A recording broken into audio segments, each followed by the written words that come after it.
Chapter 1504, Unfathomable Zero Wing. Chapter 1504, Unfathomable Zero Wing. Have them come over. Shi Feng's decision excited Aqua Rose. After all, Blackie and the others were now Tier 2 players. They'd be powerful reinforcements on Thunder Island. However, she quickly realized the problem and commented, "Guild leader, they'll need entry slots to enter Thunder Island. Moreover, with how much time we have left, I'm afraid it'll be too late to do anything by the time they arrive." Even if they had the available slots, it took a considerable amount of time to travel from Ocean Viewing Town to Thunder Island. Even if they used the one-horned sailboat, the contest would likely be over by the time Blackie and the other arrived. Relax. I still have a few available slots, and we can use the spatial gate to make the trip. Although it will take some time to get here, the contest has just begun. If we hurry, we should have enough time, Shi Feng said, smiling. Wonderful. If Blackie and the others can make it, they'll definitely be a great help. We'll even surprise the other superpowers. Aqua Rose was ecstatic. She could already imagine what would happen once Blackie and the others arrived. Hurriedly, she contacted Blackie's group, telling them to set aside their registration at the Adventurers Association for now and make their way to Ocean Viewing Town. Meanwhile, Shi Feng called up his system interface and chose to leave the island. As Thunder Island prevented the use of tools, he could only use a return scroll after he left. When Shi Feng left the ancient tower, 9 Dragons Emperor's subordinates, who kept an eye over the situation around Phoenix Rain's 3 ancient towers, noticed his disappearance. Pavilion Master, I just received a report stating that Yi Feng suddenly vanished from the cliff tower, Blood Dragon reported. Vanished? Did you know where he went? 9 Dragons Emperor demanded as he thought about Shi Feng's teleportation skill. Martial Dragon, Blood Dragon, and Shadowtooth oversaw the 3 towers' surveillance. Among the 3 towers, Blood Dragon kept watch over the cliff tower, which Zero Wing occupied. It was also the tower 9 Dragons Emperor wanted back the most. 9 Dragons Emperor had to admit that Shi Feng's teleportation skill was heaven-defying. The skill allowed him to transport reinforcements and ambush his enemies at a moment's notice. It was also how the man had forced him into such a passive state. If he moved recklessly, Shi Feng could ambush and steal his final tower, at which point, he would lose all hope in this competition. No, Blood Dragon said, shaking his head. But from the reports we've received from our spies in Phoenix Rain's team, it doesn't seem like they are executing any sort of operation. Moreover, Phoenix Rain is struggling over her plan to capture a monster encampment. Since he is acting by himself, ignore him. We just need to keep track of their team's movements, 9 Dragons Emperor instructed. At the end of the day, they were on Thunder Island. Shi Feng could never raid a monster encampment by himself. As long as they kept an eye on the 3 ancient towers, the swordsman's independent actions wouldn't change the result. Pavilion Master, we've just received a reply from Miracle. They've agreed to merge teams and share their tower buff, but they want half of the temporary teleportation arrays we get from the encampments, Blood Dragon reported. That greedy old fox. He dares to ask for such a high price. 9 Dragons Emperor frowned slightly. Each monster encampment on Thunder Island only provided 2 temporary teleportation arrays. He just wanted to borrow Miracle's tower buff, yet the other guild wanted half of the slots he obtained. Then, Blood Dragon also felt powerless about the situation. However, it was 9 Dragons Emperor's decision to make. Had they known they would struggle this much, they would have prioritized capturing an encampment before picking a fight with Phoenix Rain. Fine. Agree to their conditions. As the Heavenly Dragon Pavilion Master gave the order, he felt as if he had aged by several years. With their team's current prowess, capturing another ancient tower was impossible. Unfortunately, capturing a monster encampment with only 1 tower was also impossible. They'd only have a chance in this contest if they could merge with Miracle's team. That way, they could dispatch some players to raid an encampment while maintaining their surveillance on Phoenix Rain's towers. Otherwise, he'd have to continue wasting time with the Phoenix Pavilion Master. Although doing so would earn him the same result as Phoenix Rain in this contest, she had Zero Wing's help. She could definitely obtain a large collection of Thunder Passes for the next contest.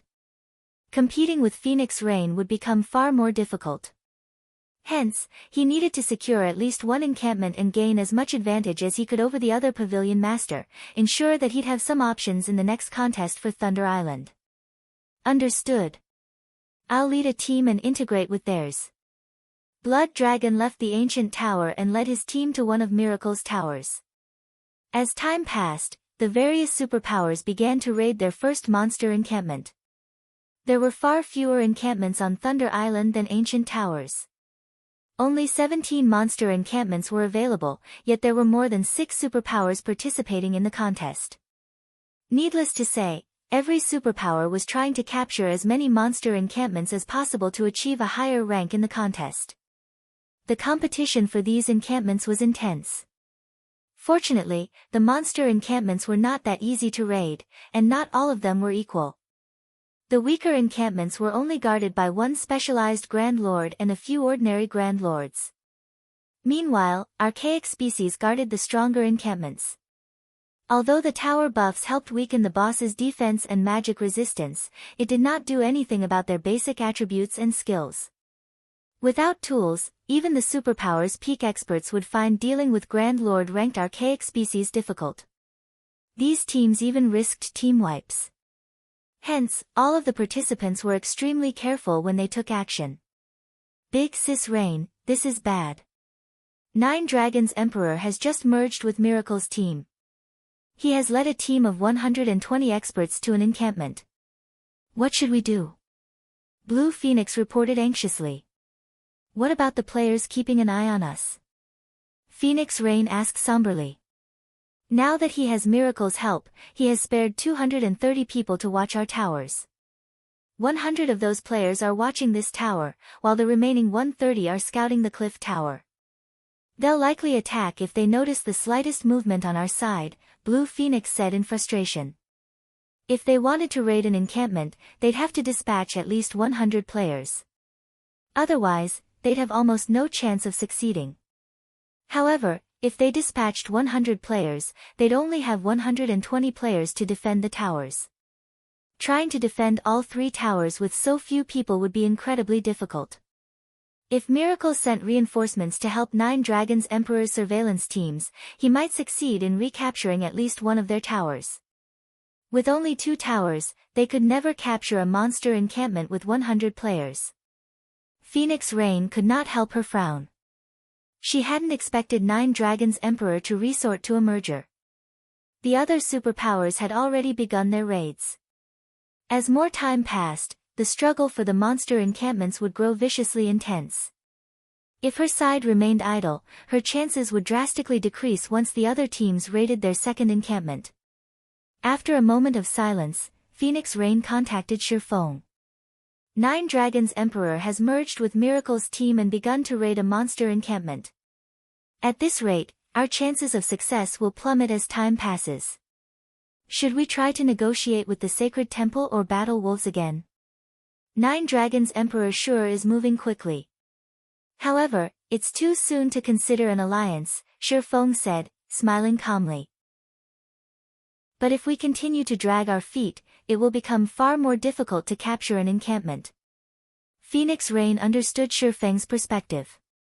If they contacted the Sacred Temple and battle wolves now, they'd be at a disadvantage in the negotiations, but if they failed to obtain a single temporary teleportation array, their development in the Sea of Death would slow to a crawl.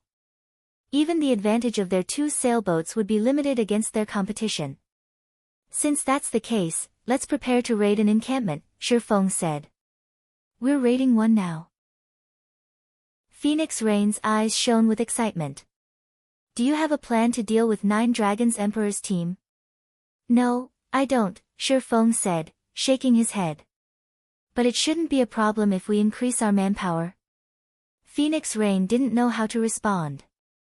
Naturally, she wanted to increase her team's manpower, but they needed Thunder Passes to do so. Was she just supposed to magically summon more allies? Leave the manpower issue to me. First, Send 20 of your people to the cliff tower, Shifeng said, smiling as he brushed off the contemptuous look Phoenix Rain gave him. Do you really have a way to bring in more people? Phoenix Rain asked, surprised. Judging by her companion's serious expression, she knew Shifeng's claim hadn't been a joke. But I need some time to do so, Shifeng said, nodding. He had already met up with Blackie and the others. They just had to make their way to Thunder Island. Alright, I'll send them people to the tower right away. Although Phoenix Rain was excited, she felt as if she were looking at a stranger as she watched Shifeng on the screen, or rather, Zero Wing as a whole felt foreign. A few months ago, Zero Wing had been nothing more than a fledgling guild that had only begun to flourish, yet now the guild could accomplish feats that were even beyond her capabilities. It was incredible. Chapter 1505, Arrival of Powerful Reinforcements. Chapter 1505, Arrival of Powerful Reinforcements. Thunder Island, Orc Encampment. Level 55 and above armored orcs constantly patrolled the encampment, each wielding a spear with a bow slung over their shoulder. There were also 4 orcs on lookout in each of the dozens of watchtowers, who also manned the affixed ballistas, ready to assist the patrols at a moment's notice. Marshal, you and your group will destroy that watchtower. Everyone else, spread out, don't stand too close to each other. Be careful not to get dragged into the ballista's AoEs. 9 Dragons Emperor commanded as he watched the ballistas fire at his team. The orcs guarding the encampment had ridiculously high basic attributes and combat standards. Even a patrol squad could pull his 120-man team into a bitter battle. The watchtower's cover fire was even more of a pain. The ballista's fire would kill any player it struck instantly, even MTs with activated life-saving skills. To succeed, the team would have to avoid the ballista attacks at all times. Despite starting this raid over an hour ago, they had yet to clear out the orcs in the perimeter. Pavilion Master, Phoenix Rain has dispatched 20 players to the cliff tower. By the looks of it, they seem to be planning something. Should we put some pressure on her team? Blood Dragon reported. They're finally making a move. 9 Dragons Emperor sneered. What's the situation at the cliff tower? Raiding the monster encampment was already more difficult than he had expected. Even after merging with Miracle's team and armed with 5 stacks of the tower buff, they still struggled. Needless to say, Phoenix Rain's team, which only controlled 3 towers, would have an even harder time with the encampments. If Phoenix Rain and Zero Wing had dispatched a 100-man team to raid an encampment, he could ambush towers. Moreover, Miracle had offered to send reinforcements if he attempted to steal her towers. With this development, he might be able to take all 3 towers for himself, rendering all of Phoenix Rain and Zero Wing's effort useless. There doesn't seem to be any movement at the cliff tower so far. However, there is something strange, Blood Dragon said. Based on our spies' reports, Zero Wing seems to have found a way to bring in reinforcements. But even now, we don't know which superpower has agreed to cooperate with their team. Reinforcements? 9 Dragons Emperor sneered. So what if they found reinforcements? If they try to raid an encampment, we'll ignore the towers and attack their raid team instead. I want to see how they plan to secure a monster encampment with dead players. Tell our scouts to continue watching them for now. Report back if anyone moves. It was incredibly risky to attack an ancient tower. This was especially true if Phoenix Rain's team had truly found reinforcements. However, ambushing a raid team outside of the tower's range would be easy. Without the tower's attribute buff, taking out Phoenix Rain's team would be a piece of cake. Even if he failed to annihilate Phoenix Rain's raid team, getting rid of a few dozen players would be more than enough to destroy Phoenix Rain's chances of securing a monster encampment. Understood. Blood Dragon couldn't help his grin when he heard this. In fact, he even hoped that Phoenix Rain and Zero Wing had found reinforcements. This way, they could proudly defeat Phoenix Rain and Zero Wing's team and restore their lost reputation. As the various superpowers frantically raided monster encampments, Phoenix Rain's anxiety grew as she waited for the reinforcements Shifeng had mentioned. The other superpowers were also watching the situation carefully. They hadn't expected Nine Dragons' Emperor to be so ruthless. Phoenix reign is finished. Not only did Nine Dragons' Emperor deal a heavy blow to her team, but he's also limited her options of taking action. She'll likely fail to claim a single encampment. But the situation is strange. I never thought that Miracle would be willing to help Nine Dragons' Emperor. What did Phoenix Reign do to provoke the guild? Don't you know? Phoenix Reign didn't provoke Miracle, but Zero Wing did. Remember the Dark Arena some time ago? Miracle's battle team suffered a miserable defeat at Zero Wing's hands. I'm sure that the guild wants to teach Zero Wing a lesson and restore its reputation. Phoenix Reign sure is unlucky. If not for her cooperation with Zero Wing, she might have had a chance to secure a monster encampment. Now that Miracle is helping Nine Dragons' Emperor, she has lost all hope. I know, right? The various superpowers expressed their sympathy for Phoenix Reign.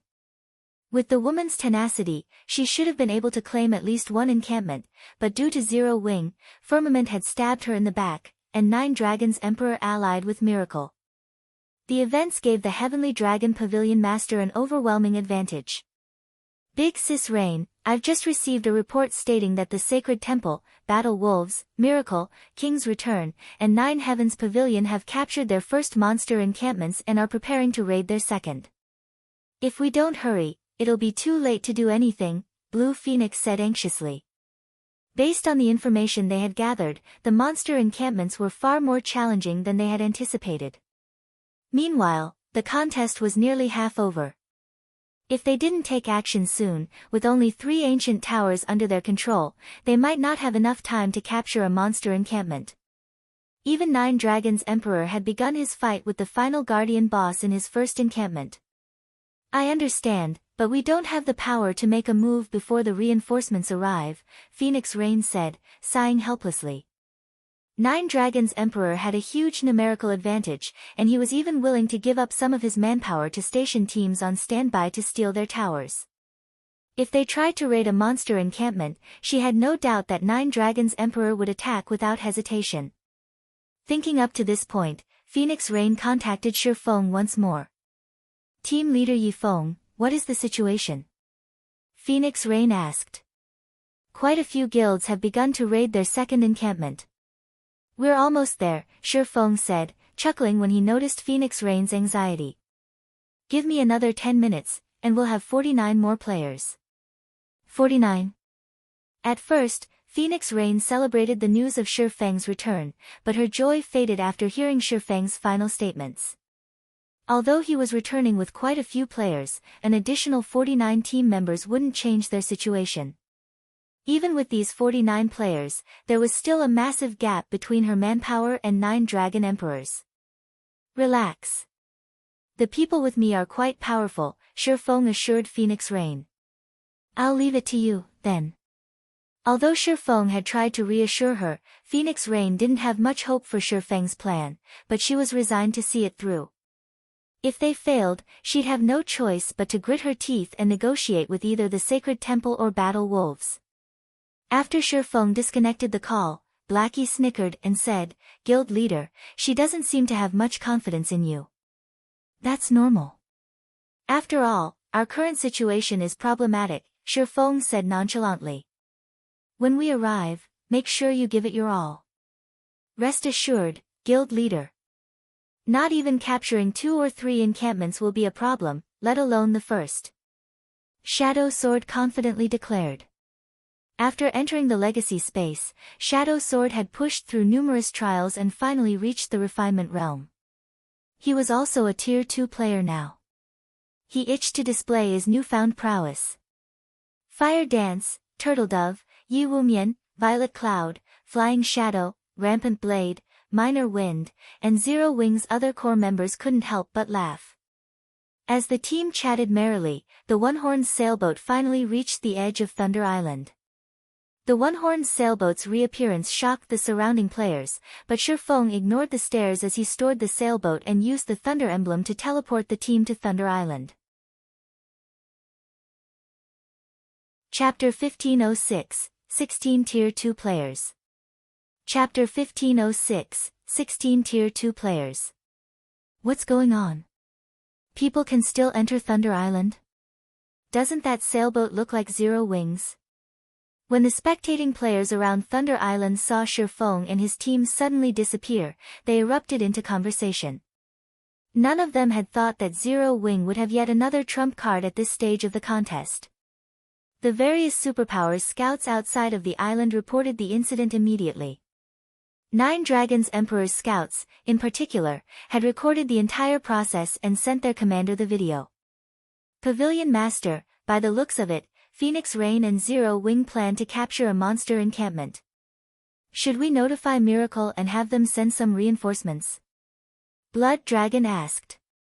50 people. 9 Dragons Emperor sneered as he watched the recording. It seems Zero Wing has quite the means to bring in another 50 people at this point. Unfortunately, the contest's duration is already half over. What can they possibly accomplish with just 50 people? Let's not contact Miracle lest we scare Phoenix Rain and Zero Wing into inaction. We can make our move once they leave the towers. Just keep an eye on those 50 players. Understood. Blood Dragon disconnected the call and reorganized his scouts to look out for the newcomers' locations. Meanwhile, inside a forest of stone on Thunder Island, Shifeng led Blackie and the others to the cliff tower. This is Thunder Island? There are a lot of experts, Fire Dance, who wore crimson leather armor, stated as she observed her surroundings. From her position, she could sense quite a few assassins hidden around the area. In the past, she might not have discovered the assassins, but after her Tier 2 promotion, both her physique and her senses had improved significantly. Without much effort, she could now get a clear idea of her environment. Guild leader, should I go and deal with them? No need. They're merely the other superpowers scouts. Even if we deal with them, the scouts outside of the island will report our actions, Shifeng said, shaking his head. At the same time, he shot Fire Dance a surprised look. Although it had been some time since he had last seen her, he hadn't expected her senses to be so acute. The closest scout he could detect was over 40 yards away, and every one of these players was an expert in the art of concealment. Moreover, he only barely sensed these scouts due to his extraordinarily high basic attributes. Although Fire Dance possessed the fragmented legendary rank 1000 transformations, her attributes were quite lower than his. By the looks of it, Fire Dance had also replaced quite a few pieces of her equipment since they had last met. Although she had hidden their glow effects, Shifeng could tell, with his bounty of experience, that these new pieces were all dark gold rank or higher. However, Shifeng didn't give the matter much thought. The stronger Fire Dance became, the more she benefited the guild's development. After running for roughly 20 minutes, Shifeng's group reached the cliff tower. Guild leader, you're finally back. Can we move out now? Aqua Rose asked, smiling when she saw her guildmates. Among the 49 players Shifeng had brought with him, 12 were Tier 2 players. Including Shifeng, Cola, Alluring Summer, and herself, they had a total of 16 Tier 2 players on the island now. With such a powerful team, they could even challenge mythic field bosses if they had a strong enough magic array. Rearrange a new team of 50. We'll set out in 10 minutes. Shifeng nodded. He had wasted a lot of time to transport Fire Dance and the others to the island. As a result, he had sacrificed a lot of opportunities for the other participating teams. If he did not hurry, claiming a monster encampment would become far more difficult. Okay. Leave it to me. Aqua Rose immediately began to select players for the new team. 50 people. Guild leader, is that really enough? Gentle Snow asked curiously. At this point, the situations in the monster encampments were no longer secret. Trying to capture an encampment with only 50 players and the support of 3 ancient towers was aiming for the impossible. Relax. We're pretty strong. Shifeng chuckled. Could they all have, Gentle Snow suddenly considered a possibility. In response, Feng gave a silent nod. Immediately, Gentle Snow found herself both shocked and excited. She had already witnessed the prowess of a Tier 2 player though Aqua Rose, Cola, and Alluring Summer. Even absolute experts like Bloodhand Yama and Shadow Tooth could only rely on their techniques in combat, avoiding a head-on clash as much as possible. Just thinking about a group of Tier 2 players made her shiver. Very quickly, Aqua Rose organized a 50-man team. Aside from Zero Wing's core members like Fire Dance, Aqua Rose had included Lifeless Thorn and his companions. Meanwhile, aside from Gentle Snow, Zhao Yueru, and a few others with slightly lower levels, everyone was level 50 or above. If the public learned of this force, everyone would be terrified. Guild leader, we can move out when you're ready, Aqua Rose stated. Phoenix Rain already sent us information on every monster encampment available on Thunder Island. She suggests that we go for Undead's encampment some distance south of us. None of the guilds have targeted that area yet, and even if Nine Dragons Emperor sends his forces to harass us, his nearest team is 40 minutes away from the encampment. We should have plenty of time to react if he tries to pull something. No, we're not going there. Feng shook his head. We're not going there. But that's the closest monster encampment available. If we go elsewhere, we'll risk provoking the other superpowers. Multiple enemies might even attack at once. Aqua Rose tried to dissuade Feng. Isn't there a closer encampment? Feng asked as he pointed to a valley on the map. But that's the encampment Nine Dragons Emperor is raiding right now. He also has detached forces nearby, and Miracle's forces aren't far either. By the time we get there, they'll be prepared to surround us, Aqua Rose said, shaking her head as she looked at the orc encampment Feng had indicated. It's impolite not to reciprocate a gift. Since Nine Dragons Emperor has organized his men to keep us at bay for so long, why don't we give him a surprise? Besides, he's already cleared out the monsters in the encampment's perimeter. We can save a lot of effort if we take his encampment, Feng said. Hearing Feng's plan, Aqua Rose looked at the man as if he had gone mad.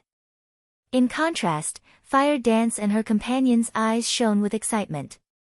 Guild leader, let's march over. Shadow Sword was already more than eager to head out. No, we'll teleport directly there, Feng said as he activated Spatial Gate. Suddenly, a spatial tear opened inside the ancient tower. The spatial tear gradually widened into a perfect circle before the spatial gate stabilized. The teleportation coordinates were none other than the orc encampment. Before Zero Wing and Azura's members entered the spatial gate, they could see the fight on the other side of the gate. Nine Dragons Emperor's team was engaged in a battle against a level 60 specialized Grand Lord and 2 level 60 Grand Lords. Dazzling fireworks illuminated the entire encampment. Let's head out. Saying so, Feng stepped through the spatial gate with his team close behind him. When they emerged on the other end, they caught the attention of Nine Dragons Emperor's team. Miracle's members, who kept watch beside the encampment, were stupefied to see Feng's people. None of them had expected Feng to take the initiative, turning around to harass Nine Dragons Emperor. Nine Dragons Emperor's subordinates and Miracle's members surrounded the orc encampment. Coming here was simply suicidal. Initially, Nine Dragons Emperor stared at Feng in shock. However, he recovered in seconds and bellowed, "Yi Feng." Chapter 1507, Seeking One's Own Destruction. Chapter 1507, Seeking One's Own Destruction. Feng's appearance didn't only stun Nine Dragons Emperor's team. The spectating players watching the orc encampment from outside of Thunder Island were stupefied as well. What? They sent 50 players to ambush an opponent? Just what is Yi Feng trying to do? They're crazy. They actually decided to ambush Nine Dragons Emperor under such circumstances. Are they not worried about annihilation? The monster encampments were a key factor in the contest for Thunder Island. While the various large guilds raided their encampments, they would take preventive measures to avoid leaving themselves open to attacks from other superpowers. Of course, Nine Dragons Emperor was no exception. Only, Nine Dragons Emperor had left the guard duty to Miracle. Moreover, the players Nine Dragons Emperor had sent to keep an eye on Phoenix Rain's ancient towers weren't far from the encampment. They could join the main force in less than 10 minutes. Once Nine Dragons Emperor's forces gathered, Shi Feng and the others would not be trapped even if they sprouted wings. Has Nine Dragons Emperor angered Yi Fent past the point of madness? Phoenix Rain was also stunned when she heard the news. Raiding a monster encampment with a 50-man team was already dangerous enough. Rather, it was impossible, yet Shi Feng went a step further and intended to steal Nine Dragons Emperor's encampment while he raided it. Sending players to ambush another team during the contest was incredibly foolish. When players left a monster encampment on Thunder Island, the monsters would give up their chase and return to the encampment. If players were ambushed by an enemy team, they could simply retreat from the encampment until they wiped out the attackers before resuming their raid. At worst, players would have to waste a little bit of time. However, if Shi Feng and the others died, their team's overall combat power would plummet. Needless to say, this would affect their ability to raid monster encampments later on. Phoenix Rain couldn't fathom why Shi Feng would do something so thankless. Before anyone could react to their arrival in the orc encampment, Shi Feng gave the order to attack. Attack as one. Once we chase them out, Cola, Turtledove, and Yi Wumian, prepare to tank the bosses. Understood. As soon as Shi Feng finished speaking, his team charged into the orc encampment, giving their enemies no time to shake off the bosses. Pavilion Master, they're charging towards us. Should we give up on the bosses? Martial Dragon asked, wrath coloring his features as he watched Shi Feng's people charge into the encampment.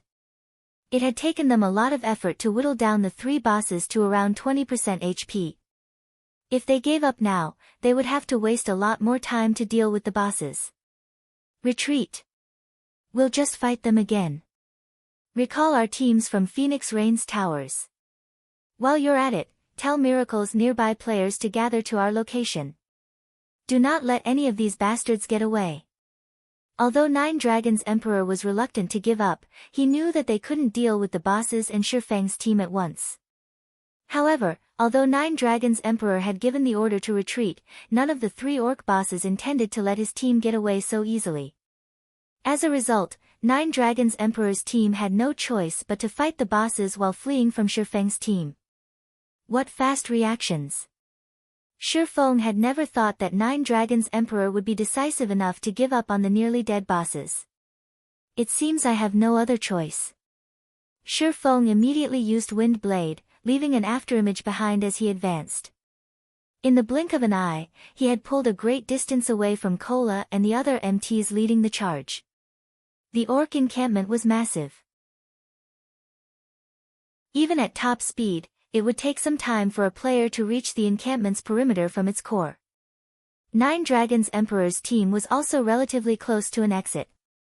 By the time they caught up, the enemy team would have escaped. Just as Nine Dragons Emperor's team was about to leave the encampment, Shi Feng caught up to the 3 orc bosses. Don't even think of getting away so easily. Shi Feng activated the aura of Fire's flame domain without hesitation. Suddenly, a crimson magic array covered the ground, enveloping Nine Dragons Emperor's entire team. Damn it! It's a large-scale destruction spell. Get out of the AoE. Upon seeing the magic array, Nine Dragons Emperor activated Air Vault, a Tier 1 skill for rangers. He leaped backward, instantly crossing 20 yards and escaping from the magic array. His experts also activated their life-saving skills to get out of the attack's range. However, Flame Domains was a large AoE. Despite all of these players being experts, some failed to get out of range in time, and the colossal pillar of fire that eventually rose turned some of these players into ash. In just one move, Nine Dragons Emperor had lost 20 players. A dozen or so players had also died as they fled. After a short moment, the difference between the team's numbers had shrunk. Yi Feng. Nine Dragons Emperor ground his teeth in anger as he glared at Shi Feng. After escaping the encampment, he fired one engraved arrow after another at the swordsman. Reacting quickly, Shifeng executed Sword's Orbit, striking the arrows down before they came within 5 yards of him. Suddenly, the 3 bosses burst out of Flame Domain's range, bloodlust filling their eyes as they turned towards Shifeng. Among them, the level 60, specialized Grand Lord ranked Orc Chief raised its battle axe and pounced on the swordsman. As if he had predicted the reaction, Shifeng adjusted his footwork and effortlessly circled the descending battle axe, arriving before the Orc Chief and swinging Killing Ray. Thundering Flash. Immediately, 4 blue lightning snakes tore through the Orc Chief and 2 Orc generals, causing damages of around -20,000 to appear above their heads. 9 Dragons Emperor and his people were shocked to see the high damage. They had fought tooth and nail against the Orc bosses, fortunate to deal -6,000 damage even with their 5 stacks of the tower buff, yet Shifeng, who only had 3, dealt over -20,000 with each hit. After executing Thundering Flash, Shifeng ignored the bosses, running back to his teammates. Crap!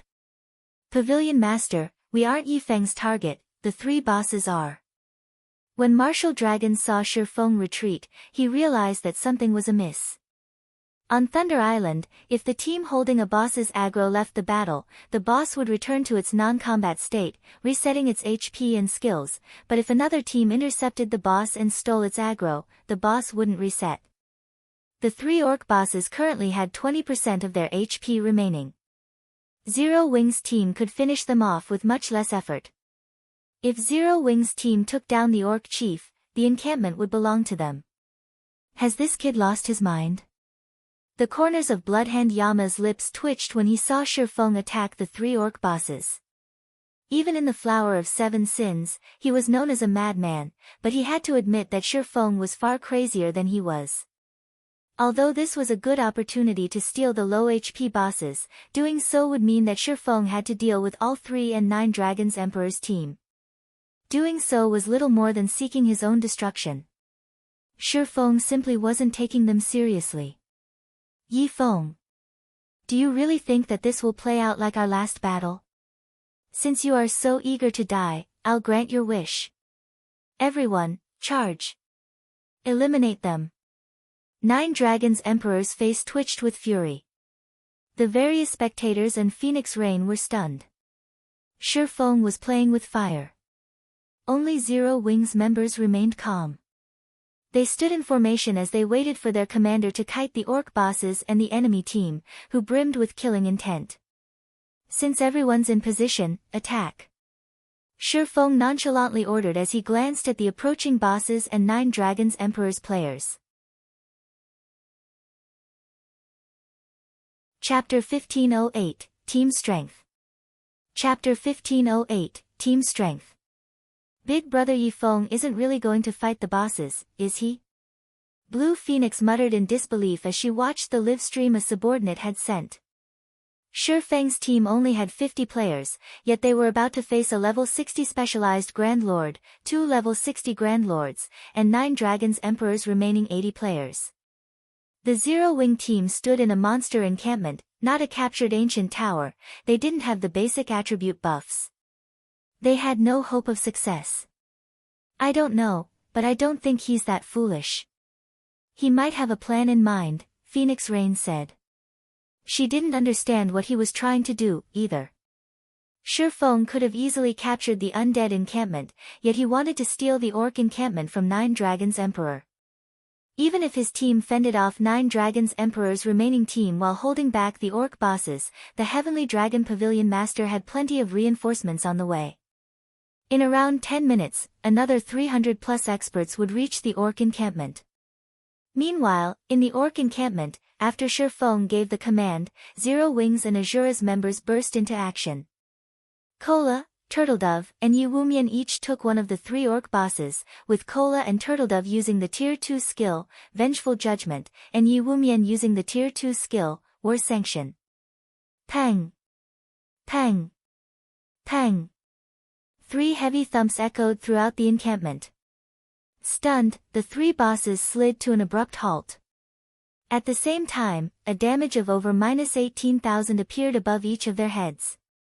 Among the three MTs, Cola dealt the most damage, inflicting over -20,000 damage as he stopped the specialized Grand Lord's pursuit of Shurfeng. Amazing! Solitary 9 and Dark Madness could not help but gasp when they saw this. If it were up to them, they would likely need several moves to stop a level 60 Grand Lord, yet Cola and the others had done so with a single attack, instantly dominating the boss's aggro. Moreover, all three MTs had accurately struck the boss's joints, enhancing their skill's impact. The three orc bosses promptly turned towards the three MTs and brandished their weapons, the orc chief swinging its battle axe and the orc generals swinging their greatswords. Seeing this, the MT trio calmly raised their shields and received the incoming attacks. Boom! Loud clangs reverberated in the watching players' ears.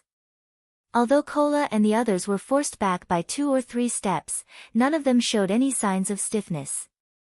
As the three bosses' chain attacks continued, the MTs continued to slide backward, damages of over -10,000 appearing above their heads.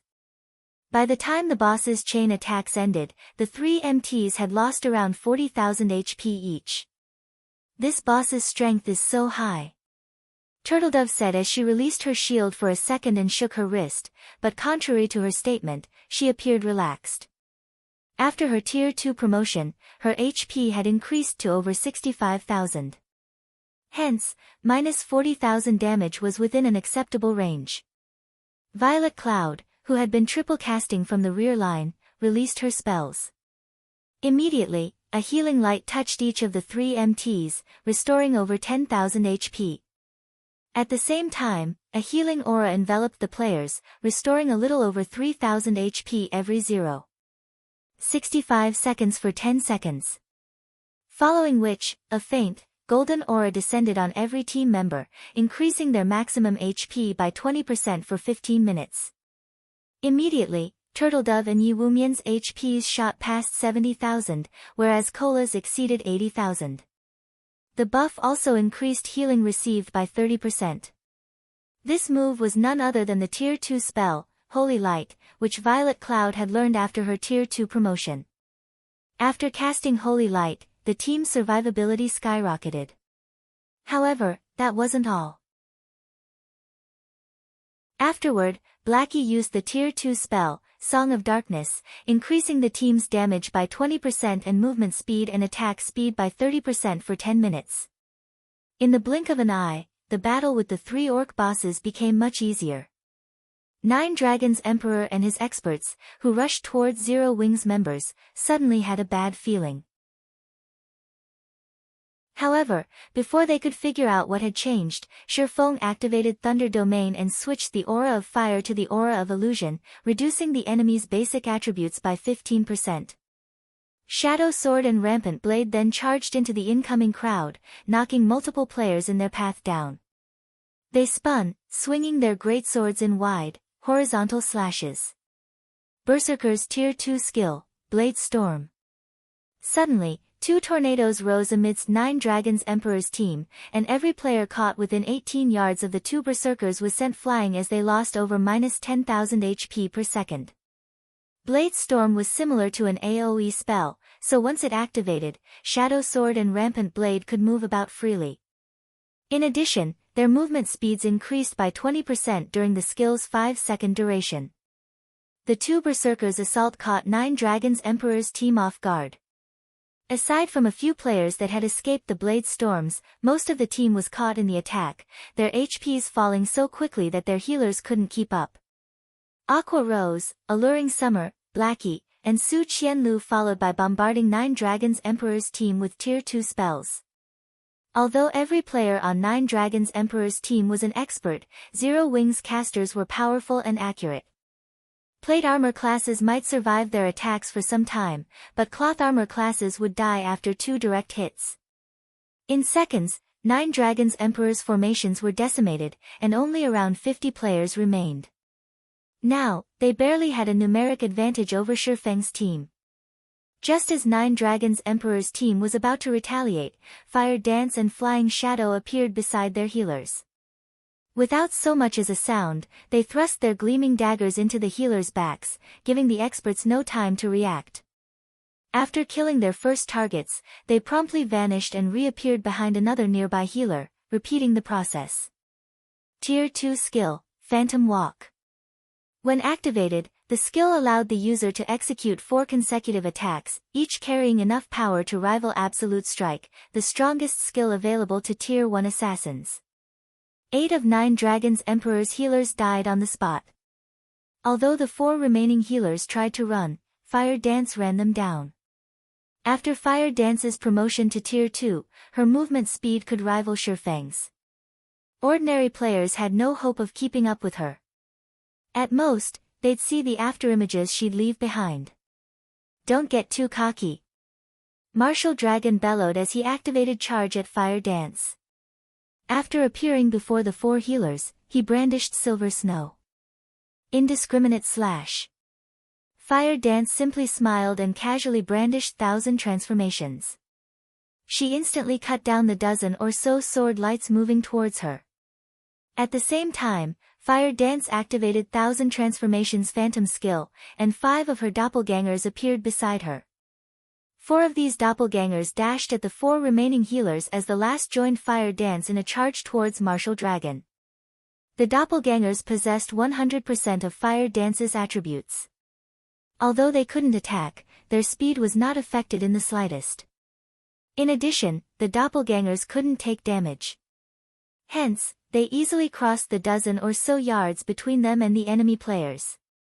When Fire Dance split into 6 identical copies, Martial Dragon was momentarily stunned. All 6 clones radiated similar auras and possessed the same attributes. Not even Martial Dragon could tell the real deal from the fakes. Scram! Martial Dragon shouted as he executed Whirlwind Slash to repel the Fire Dance clones, but the assassin refused to give him the chance as she hacked at the Berserker's greatsword with 1,000 transformations. Tier 2 skill, Broken Shadow. Broken Shadow was the fastest Tier 2 skill for assassins. Before Martial Dragon's Silver Snow could build up momentum, 1,000 transformations abruptly stopped and repelled the weapon. The collision's impact forced Martial Dragon back 5 steps. He flashed his opponent a dumbfounded expression. Meanwhile, the 4 doppelgangers reached the last of the enemy healers. Although they tried to react, and their allied ranged players provided cover fire, the attacks were ineffective against the doppelgangers. After stopping Martial Dragon, Fire Dance swapped places with the 4 clones, devouring the healer's remaining HP with one strike after another. Each of her attacks dealt over -15,000 damage, -30,000 with a critical hit. She even triggered Critical Point, which had a 20% chance of triggering, killing the enemy healer instantly. Although Martial Dragon tried to intervene, Fire Dance simply switched positions with another doppelganger before the man could hit her.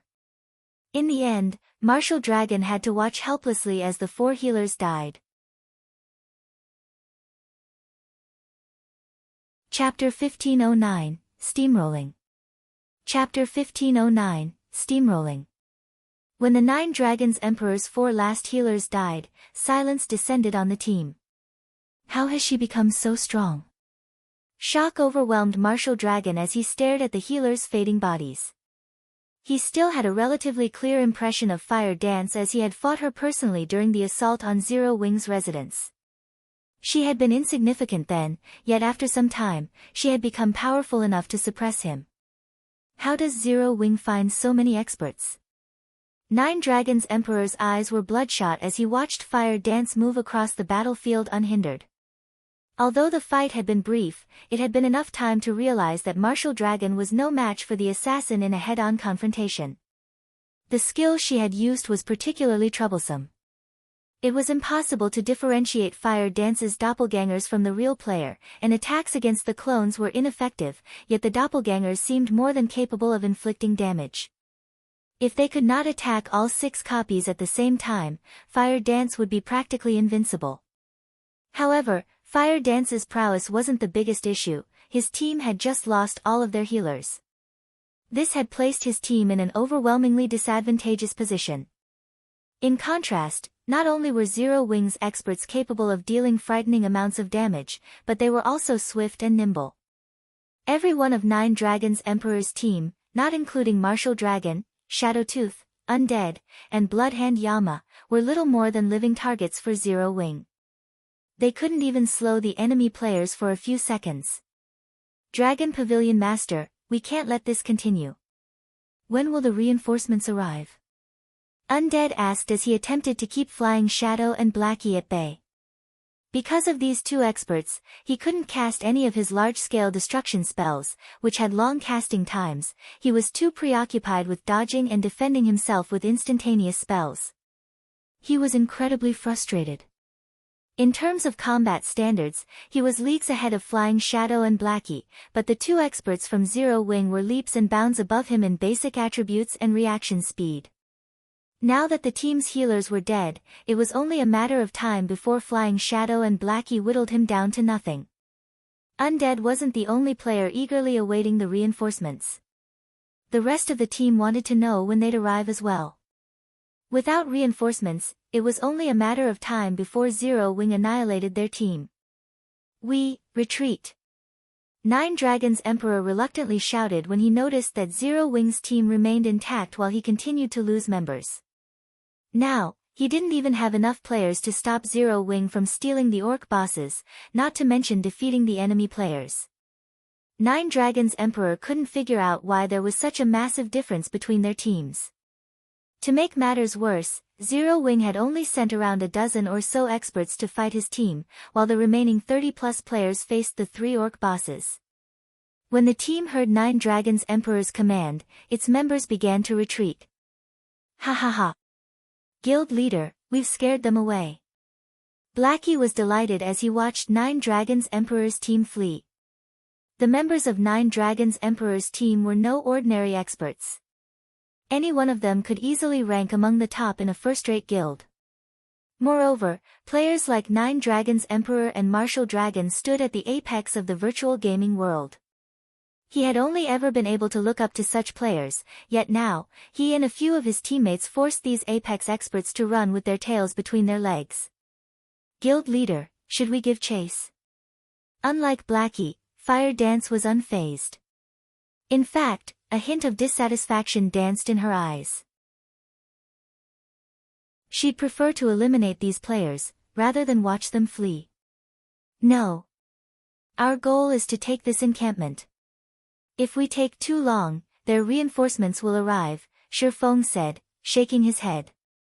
He then shifted his gaze to the orc bosses and ordered, "For now, prioritize the bosses." "What if they come back?" Fire Dance asked as she watched 9 Dragons Emperor. Based on the ranger's expression, he wasn't happy about the retreat. He wouldn't just sit still and watch them claim the encampment. "If they come back, we'll wipe them out," Shifeng said, a cold glint flashing in his eyes. Now, their team had far more Tier 2 players than in the previous battle. In addition, these players covered the 3 main roles, MT, DPS, and healers. Following which, everyone turned towards the 3 orc bosses. After a short but intense battle, Lifeless Thorn and his team barely dealt enough damage to stop the bosses from recovering HP. Although the bosses still had around 20% remaining, they still had over 100 million HP. Among them, the Orc Chief still had 130 million HP, and this was after including Thunder Domain's suppression. What? 9 Dragons Emperor was forced to retreat. Zero Wing is amazing. They actually pushed 9 Dragons Emperor back with a dozen or so players. Just how many more of these experts is Zero Wing hiding? The various spectating superpowers were shocked by Zero Wing's combat power. This situation also forced these superpowers, who had thus far paid little attention to the guild, to take Zero Wing seriously. Before this display, they could have afforded to ignore the fact that Zero Wing had an expert like Yifeng. After all, no guild could rely on a single player to grow stronger. This was especially true when raiding large-scale team dungeons. One player wasn't enough to clear these dungeons. But things had changed with the appearance of Aqua Rose, Fire Dance, Gentle Snow, Cola, Yi Wumian, Shadow Sword, Flying Shadow, Alluring Summer, and others. Big sis Rain, he did it. Big brother Yifeng actually did it. Blue Phoenix could not help but cry out when she saw Nine Dragons Emperor's team flee from the orc encampment. Zero Wing is a truly unfathomable guild. Phoenix Rain sighed as she watched Zero Wing's members raid the 3 orc bosses. She had to admit that the decision to ally with Zero Wing early on had been a wise one. Had she become the guild's enemy, she would have likely suffered the same fate as Nine Dragons Emperor. Meanwhile, outside the orc encampment, once Nine Dragons Emperor realized that Zero Wing's members had stopped their pursuit, rage and humiliation tore at his heart. If some super guild had decimated his team, he could have accepted it, but he couldn't accept losing to a guild like Zero Wing. The most infuriating part was that Zero Wing was using him as a stepping stone to build its fame. If he did not pay back this insult, how was he supposed to survive in the virtual gaming world in the future? Marshall, contact Miracle and have them send over a 100-man team, Nine Dragons Emperor commanded coldly. Tell our nearby teams to gather and block the encampment's entrances as well. I refuse to let any of Zero Wing's members escape. The orc bosses still had over 20% of their HP remaining. It would take Zero Wing's 50-man team at least 20 minutes to defeat the bosses. Meanwhile, he could gather his reinforcements within 10 minutes. He refused to believe that Zero Wing could come out victorious if he attacked alongside 400+ players while the enemy team was distracted with the 3 bosses. Understood. Martial Dragon sensed the dense killing intent radiating off Nine Dragons Emperor. Hurriedly, he contacted Miracle and requested the 100 players. While Nine Dragons Emperor called for more reinforcements, the battle between Shifeng's team and the orc bosses reached full swing. The orc chief's HP is below 20%. Kola, activate your life-saving skill. Shifeng shouted as he glanced at the orc chief and orc generals. Hearing Shifeng's warning, Kola activated Protection Blessing.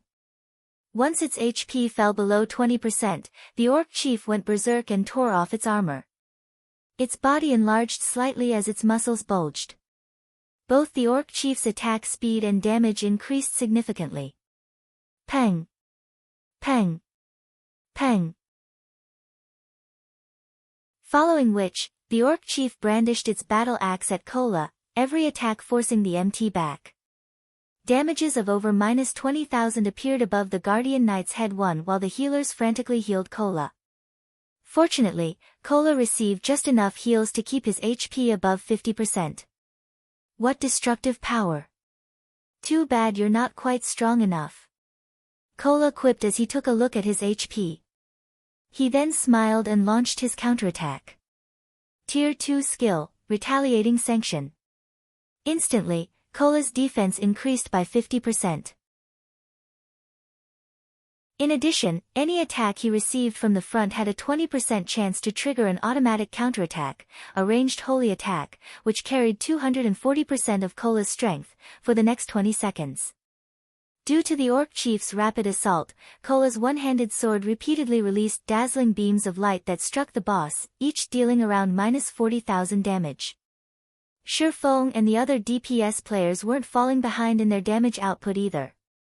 Due to Thunder Domain suppression, their normal attacks dealt over -10,000 damage, whereas their skills dealt around 30 or 40,000 each. The orc chief's HP fell visibly. It was obvious at a glance that Zero Wing's damage output was far higher than Nine Dragons Emperor's team. 20%. 10%. When the orc chief fell to 1%, Shifeng activated Divine Providence and arrived before the boss. He followed up with Flame Burst and Dragon Breath. When the earth-shattering explosions ended, the orc chief roared in anguish as it collapsed and dropped a bunch of items. Chapter 1510, First Kill Reward. Chapter 1510, First Kill Reward. After the orc chief collapsed, Zero Wing's members watched as their experience bars increased by a large margin before they had the sound of a system notification. System, congratulations. You have defeated the orc chief with less than 100 players. Rewarding 10 Thunder Island reputation and 500 Thunder Island contribution points. What an abundant reward. It's no wonder how the various superpowers secured such a massive advantage in the past. There were two important things on Thunder Island, both of which the various large guilds and players hungered after. The first was Thunder Island reputation, while the second was Thunder Island contribution points. A player's reputation determined their authority and status on Thunder Island. Like the Sea God's Temple, players could use contribution points to purchase unique items on Thunder Island such as the Thunder Potion. For players on the main continent, the Thunder Potion was utterly useless. To players exploring the Sea of Death, however, it was a godly potion. The Thunder Potion did not provide additional basic attributes, but it did give players the power of Thunder buff. With this buff, not only could players deal 20% more damage to sea monsters or monsters on islands, but it was also a deterrent, causing monsters to avoid them and reducing their chances of encountering an ambush. The potion also weakened monsters' perception of players. When teams had recruited members to explore the Sea of Death in the past, they had almost never accepted players without Thunder Potions. There might not be many sea and island monsters in the Sea of Death's outer region, but the number of monsters increased exponentially in the inner region of the sea zone. If one weren't careful, they could be surrounded and killed. The Sea of Death's inner region also contained most of the opportunities and treasures in the sea zone. Hence, if players wanted to reap a bountiful harvest from the Sea of Death, they'd have no choice but to venture to its inner region. Meanwhile, not only could the Thunder Potion allow safer passage in the inner region, but it also increased players' combat power, which was why the potion was a must-have item at sea. Players could only purchase the Thunder Potion with Thunder Island's contribution points, but they were considerably difficult to earn. Generally, players could only obtain a small number of CPs from completing the island's local quests. Unfortunately, as fate would have it, there weren't many of these quests. Not everyone could get their hands on one. Players would only receive high-ranking quests once they reached a certain status on Thunder Island. These high-ranking quests awarded more CPs than the daily quests, each granting around 10 to 20 CPs. Meanwhile, each Thunder Potion cost 10 CPs, and each potion had a 10-hour duration. It also lacked a cooldown. Players could even consume 2 Thunder Potions at once, gaining 2 stacks of Power of Thunder and increasing their damage by 30% while lowering their chances of being detected for 15 hours. Now, Zero Wing's team members had obtained 500 CPs after killing an encampment's guardian boss. The 10 Thunder Island reputation points they had earned were also precious. After obtaining 100 reputation points, players could accept more daily quests and a few high-ranking, hidden quests, increasing the amount of reputation they could earn each day. Unfortunately, aside from Shurfeng, the team members were likely more interested in the Orc Chief's loot than the system's rewards. However, no one dared to focus on the items since the 2 Orc generals were still alive. Though, after the Orc Chief died, Phoenix Rain's team officially took control of the Orc encampment. As proof of the team's successful occupation, a magic barrier enveloped the encampment after the main boss's death. The surrounding mana gathered inside the barrier, increasing the encampment's mana density. As a result, the 2 Orc generals' basic attributes plummeted. It was clear that the barrier was suppressing the Orcs. At the same time, a teleportation channel also opened inside the encampment. Level 60 NPCs began to emerge from the channel. In total, 100 NPC guards had teleported to the encampment, 10 of them at Tier 2, and the rest were Tier 1. The first thing these NPCs did after their arrival was turn to attack the 2 Orc generals. NPCs dealt far more damage than players. Needless to say, they finished off the Orc generals in a brief moment. Meanwhile, every watching superpower on Thunder Island was dumbfounded by the battle's outcome. None of them had thought that Zero Wing would actually take down an encampment with only 50 players. In fact, Zero Wing's members had defeated the Orc Chief so quickly that the battle had ended before 9 Dragons Emperor's reinforcements had arrived. Big Sis Rain, Big Brother Yifeng really succeeded. We now have an encampment. Blue Phoenix cheered as she watched the Orc encampment on the screen before her. Phoenix Rain couldn't help her building excitement either. A miracle. She had to admit that Shifeng was a miracle worker. With a small team of 50 players, he had defeated 9 Dragons Emperor's 120-man team and occupied the Orc encampment before the enemy reinforcements arrived. This spectacular feat would go down in Thunder Island's history. Now that Shifeng occupied the Orc encampment, other players would have a very difficult time trying to steal it from him. Not only would the encampment's magic array suppress enemy players, but the defending players would also have the aid of the NPCs in battle.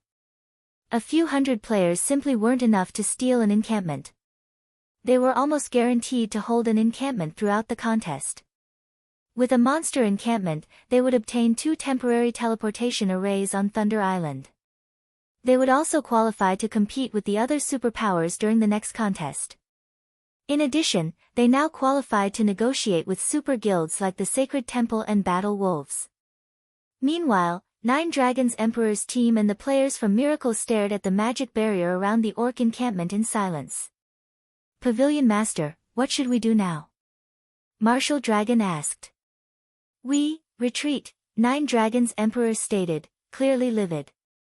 For a moment, he even looked as if he would faint from anger. Shifeng had taken the Orc encampment he had spent hours clearing in 10 short minutes. He'd like nothing more than to eat Shifeng's heart raw. However, he knew that he couldn't take the encampment back even if he had 400+ players on his side. Aside from the fact that Shifeng could transport reinforcements to the encampment, the current 50 players in the barrier were a massive threat. Furthermore, if his team members entered the encampment, their basic attributes would plummet. After considering the Tier 1 and Tier 2 NPC guards, his team had no hope of taking back the encampment. Watching 9 Dragons Emperor silently turn and walk away, Martial Dragon gave the encampment one last glance. This was the first time he had met someone who could push 9 Dragons Emperor this far. Not even the various super guilds had ever done so, yet Shifeng had. Moreover, Shifeng had rendered 9 Dragons Emperor powerless to retaliate. Back inside the Orc encampment, everyone's experience bars rose by a significant chunk as the Orc generals died. However, unlike the Orc chief, the 2 Orc generals hadn't dropped a single item. Blackie and the others were confused, but Shifeng remained unfazed. On Thunder Island, only the Guardian bosses dropped any loot. After finishing off the 2 Orc generals, Shifeng made his way towards the pile of items the Orc chief had dropped. He then began to appraise the items, and the watching Zero Wing members grew nervous. Suddenly, Shifeng received a call from Quiet Melody. Confused, Shifeng accepted the call. Congratulations. With this victory, Zero Wing will have an easy time traveling to and from Thunder Island, Quiet Melody congratulated. Vice Temple Master Melody, have you contacted me just to offer congratulations? Please get to the point, Shifeng said calmly. Elder Yifeng is quite straightforward. Since that is the case, I won't mince words. My guild leader wishes to speak with you in private. May I know if you are interested? Quiet Melody said.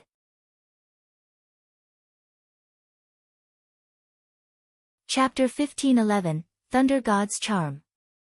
Speak with me privately. Shifeng's confusion grew. He had never expected Eternal Dead to seek a private conversation. The Sacred Temple was a bona fide super guild. It was in a completely different league than the Dragon Phoenix Pavilion. Not even the super first-rate guild, Miracle, could stand up against the Sacred Temple. This was why Phoenix Rain had wanted to work with the Sacred Temple and Battle Wolves. Had she gained the 2 super guilds' cooperation, she could have easily suppressed 9 Dragons Emperor and Miracle.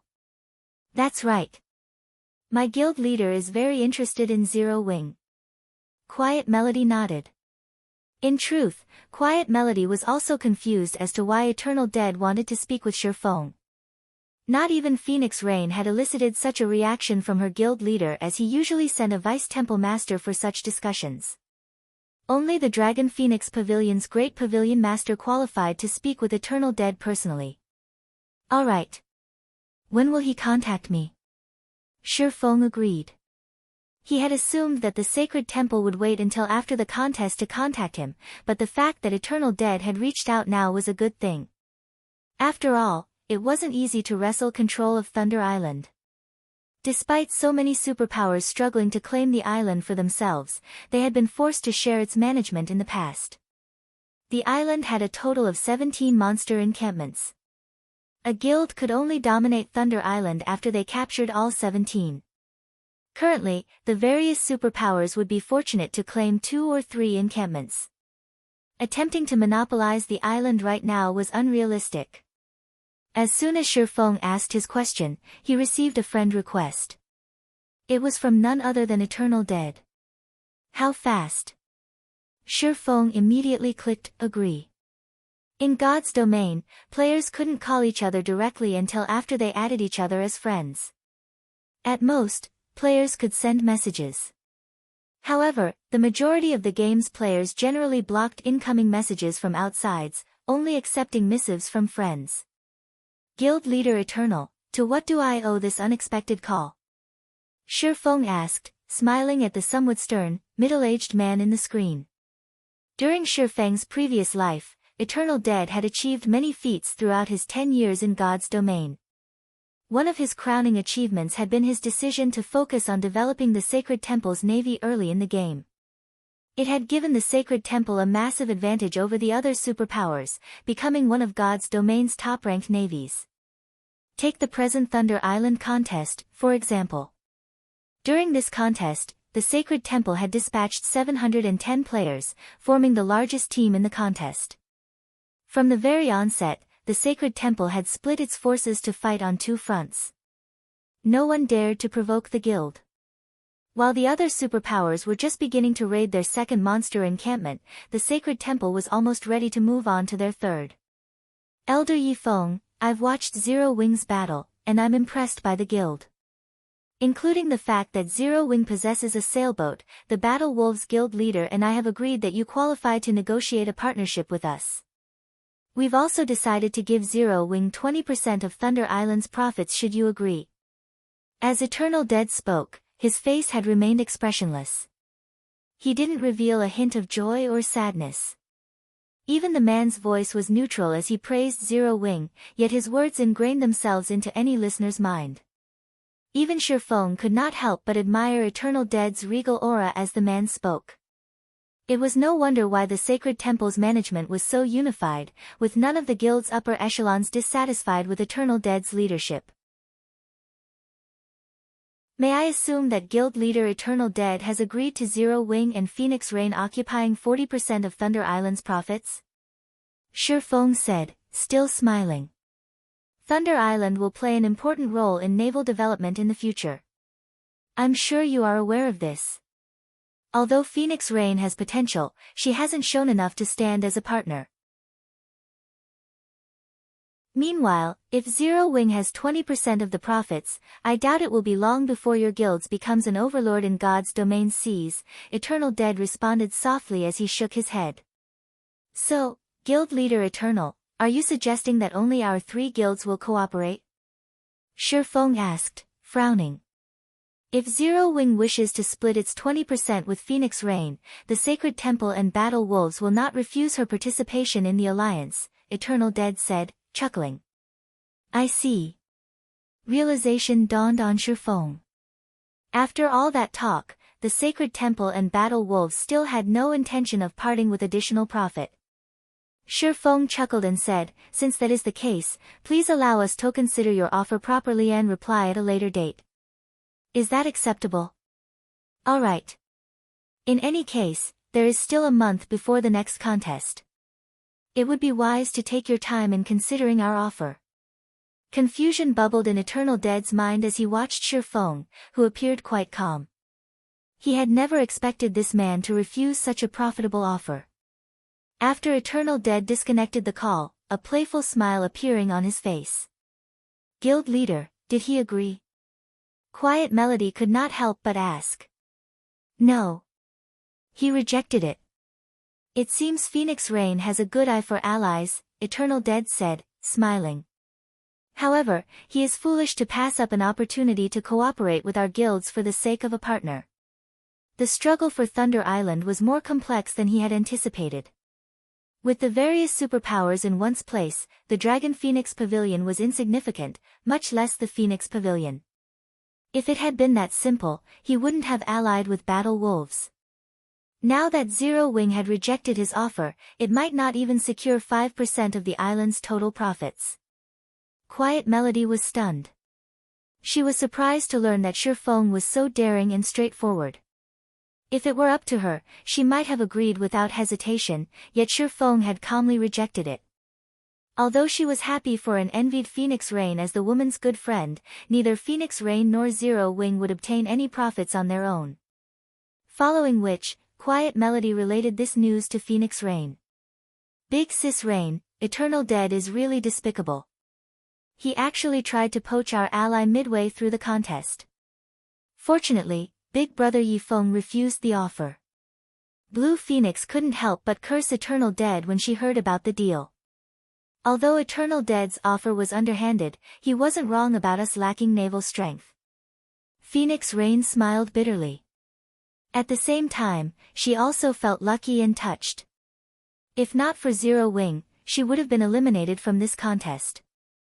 Meanwhile, in the Orc encampment, Shifeng didn't react to the previous conversation with Eternal Dead, continuing to appraise the Orc chief's loot.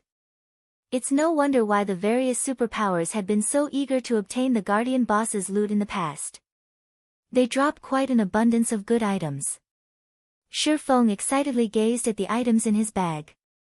The Orc chief had dropped 32 items, 20 of which were various rare materials. 7 of the remaining 12 were level 55 and 60 weapons and pieces of equipment, and the weakest of which was fine gold rank. The Orc chief had also dropped the Tier 2 skill book, Holy Prayer, a skill for healers. Holy Prayer was one of the rare Tier 2 AoE healing spells. It could easily go for several thousand gold on the market. The loot also included a bronze speedboat and 2 dark gold ranked tools, the Magic Rain Gun and Thunder Beast skin. The Magic Rain Gun could replace a speedboat's weapon and would display the power of a peak Tier 2 attack. The gun's attack speed was very high, and its attacks would inflict the poison debuff, causing targets to lose HP over time and reducing movement speed. As for the Thunder Beast skin, it was similar to the Magic Whale skin. When used on a ship, the Thunder Beast skin increased the ship's magic resistance by 10%, movement speed by 4%, and durability by 10 points. These items were all worth a fortune. However, even added together, they weren't worth as much as the simple necklace the Guardian boss had dropped. The Thunder God's Charm.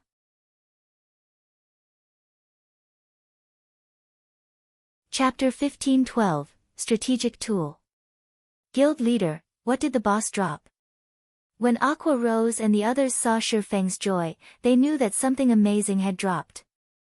The loot consists mainly of materials and equipment, but we also got lucky enough to obtain a bronze speedboat and a skill book for the Tier 2 healing spell, Holy Prayer, Shifeng said, smiling. On top of that, the boss dropped something that will help us take another monster encampment. Everyone gasped when they heard Shifeng's reply. They could not believe that the loot would be so frightening. Even the various superpowers had only obtained a limited number of bronze speedboats thus far. If this matter went public, the other guilds would die with envy. As for the Tier 2 Holy Prayer, it could rival a dozen or so healing spells when used in a team. It could easily sell for several thousand gold on the market. But none of these items were worth the attention compared to an item that could help them secure another encampment. Although they were confident of claiming another encampment with their 50-man team, that was assuming they had enough time. With less than half of the contest's duration remaining, it would be very difficult for them to finish another raid in time. This was because their opponents wouldn't be limited to monsters, but players as well. The various superpowers had already begun to raid their second encampments. Meanwhile, Thunder Island only had 17 monster encampments available. This limited how many they could raid. Moreover, as time passed, the superpowers that successfully secured a second monster encampment would try for a third. If their team could not clear out an encampment fast enough, the other teams on the island would target them. They'd face far more powerful opponents than Nine Dragons Emperor. Yet, despite knowing this, Feng had determined that they could secure another encampment with the help of a particular item. One could just imagine how valuable this item was. Alright, we've had enough rest. Aqua, contact Phoenix Rain and tell her to send 50 players to defend the orc encampment. We'll prepare to secure another encampment in the meantime, Feng hurriedly instructed. He had no intentions of explaining the Thunder God's charm in detail. The Thunder God's charm was an extraordinary item. Feng didn't expect them to be lucky enough to obtain it from their first guardian boss kill. Even after raiding the encampments numerous times, only a few superpowers had secured a Thunder God's charm in the past. Meanwhile, the superpowers that had Thunder God's charms had banded together and monopolized Thunder Island. After which, only superpowers with Thunder God's charms qualified to join the island's co-managers. Unlike the Thunder Emblem, the Thunder God's charm would not suppress enemies' basic attributes. In fact, it was a dark gold necklace without any basic attribute bonuses. The necklace only had one skill, Thunder God's Blessing. When activated, Thunder God's Blessing would give all allies within a 30-yard radius the Thunder God's power buff, allowing everyone's attacks to deal 100% lightning damage to the island's monsters. At the same time, monsters would receive a stackable electrified debuff when struck. Each debuff stack would reduce monsters' reaction speed, attack speed, and defense by 3% for 6 seconds, stacking a maximum of 10 times. The Thunder God's Blessing had a 2-hour duration and 4-hour cooldown. With the Thunder God's charm, a team's overall combat power would rise to a whole new level when raiding monster encampments. This was also why the superpowers with Thunder God's charms had an absolute advantage over those who did not. Now, Feng had both the Thunder Emblem and the Thunder God's charm. Even if he had a small team and had wasted a lot of time earlier, he could secure another encampment with these two items.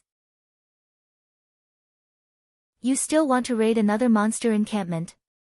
Phoenix Rain was stunned when Aqua Rose contacted her. For a moment, she did not even know how to react. There are only 2 monster encampments left, but they're pretty far away from your location. Those monsters are also the most difficult of any of the island's encampments. Are you really intending to raid one of them? In her opinion, Feng's successful procurement of one encampment was already a miracle. She was satisfied with the result. As for securing another encampment, she didn't even dare to consider the option.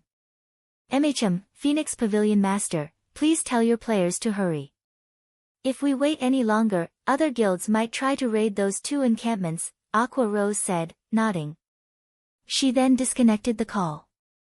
Big Sis Rain, isn't this a little too risky?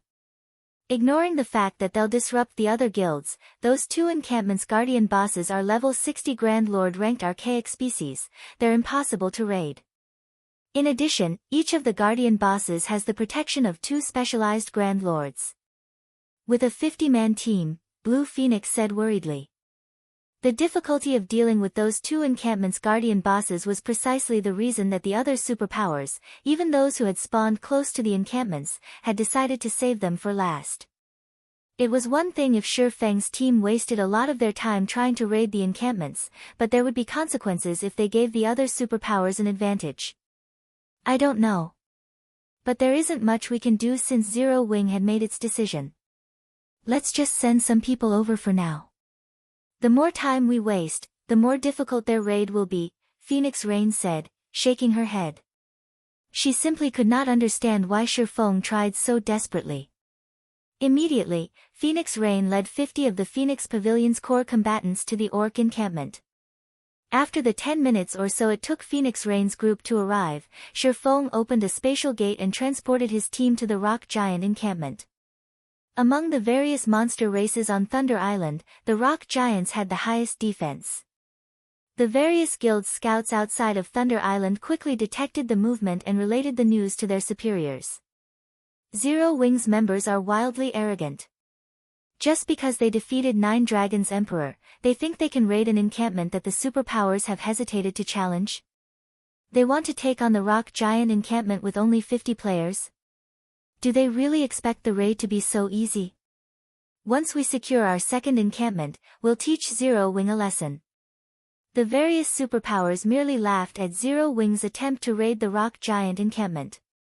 A level 60 Grand Lord ranked archaic species was no laughing matter. Even with the 5 ancient tower buffs, it was impossible to raid the Guardian boss without a 200-man team.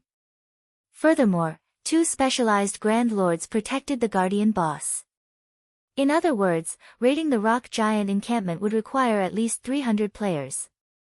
Rock giants possessed immense strength, HP, and defense. If one wished to raid the encampment safely and swiftly, they'd require a minimum of 400 players. This was also why the various superpowers had left this encampment for last. The various superpowers welcomed the news of Zero Wing attempting to clear out the monsters around the Guardian boss. It would save them a lot of time. Meanwhile, when Eternal Dead received the news, he could not help his sneer. As far as he was concerned, Shifeng was simply trying to prove Zero Wing's strength to their super guilds in hopes that they'd change their minds. This was undoubtedly a childish move. It was a joke to think that Zero Wing could raid an encampment that even the various superpowers found challenging with only 50 players. Meanwhile, inside the rock giant encampment, Shifeng activated the Thunder Domain upon arriving. He then equipped the Thunder God's Charm and activated Thunder God's Blessing. Suddenly, a dark blue magic array formed beneath everyone's feet. The Thunder God's power then infused every player in range, arcs of blue electricity flicking around their bodies. Cola, Turtledove, Yi Wumian, you 3 will lure everything except the 3 bosses. We'll finish them all in one go. Shifeng ordered after glancing at the time.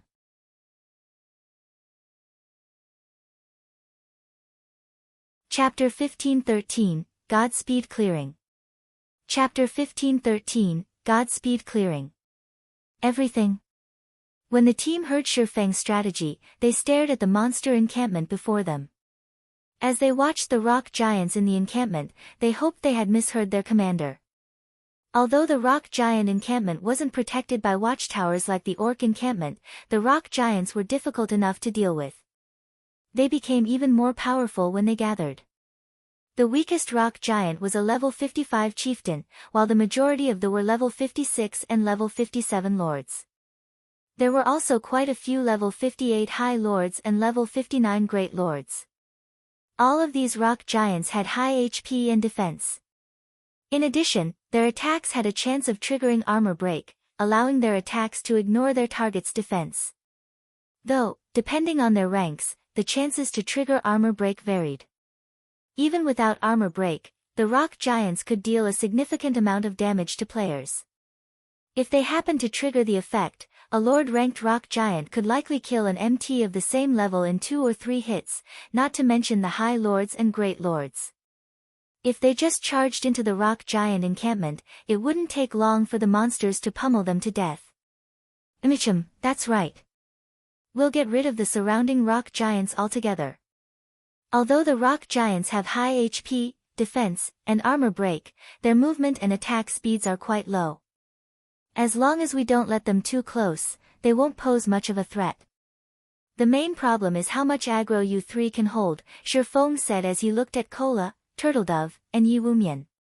As for the rest of you, wait for my command to attack. He had chosen the rock giant encampment because of the monsters' slow reactions. These monsters would struggle to hit moving targets, and with the Thunder Emblem and Thunder God's Charm, the rock giant's HP and defense wouldn't be an issue. Furthermore, without the aid of archers or ballistas due to the lack of watchtowers, the rock giants, which were melee attackers, would have to face players' DPS and stamina. However, Cola, Turtledove, and Yi Wumian were now Tier 2 players. Both their stamina and their reaction speed had undergone qualitative transformations. They could last much longer in battle than Tier 1 players. The MT trio quickly realized what Shifeng wanted them to do. Rather than clashing with the rock giants head-on, they just needed to hold the monsters aggro. For them, that was considerably easy. Following which, the 3 MTs separated and ran around the encampment, luring the monsters. As elemental creatures, the rock giants' perception range exceeded ordinary monsters. The instant Kola and the other two set foot in the encampment, a patrol squad of rock giants noticed them and charged into the MT trio.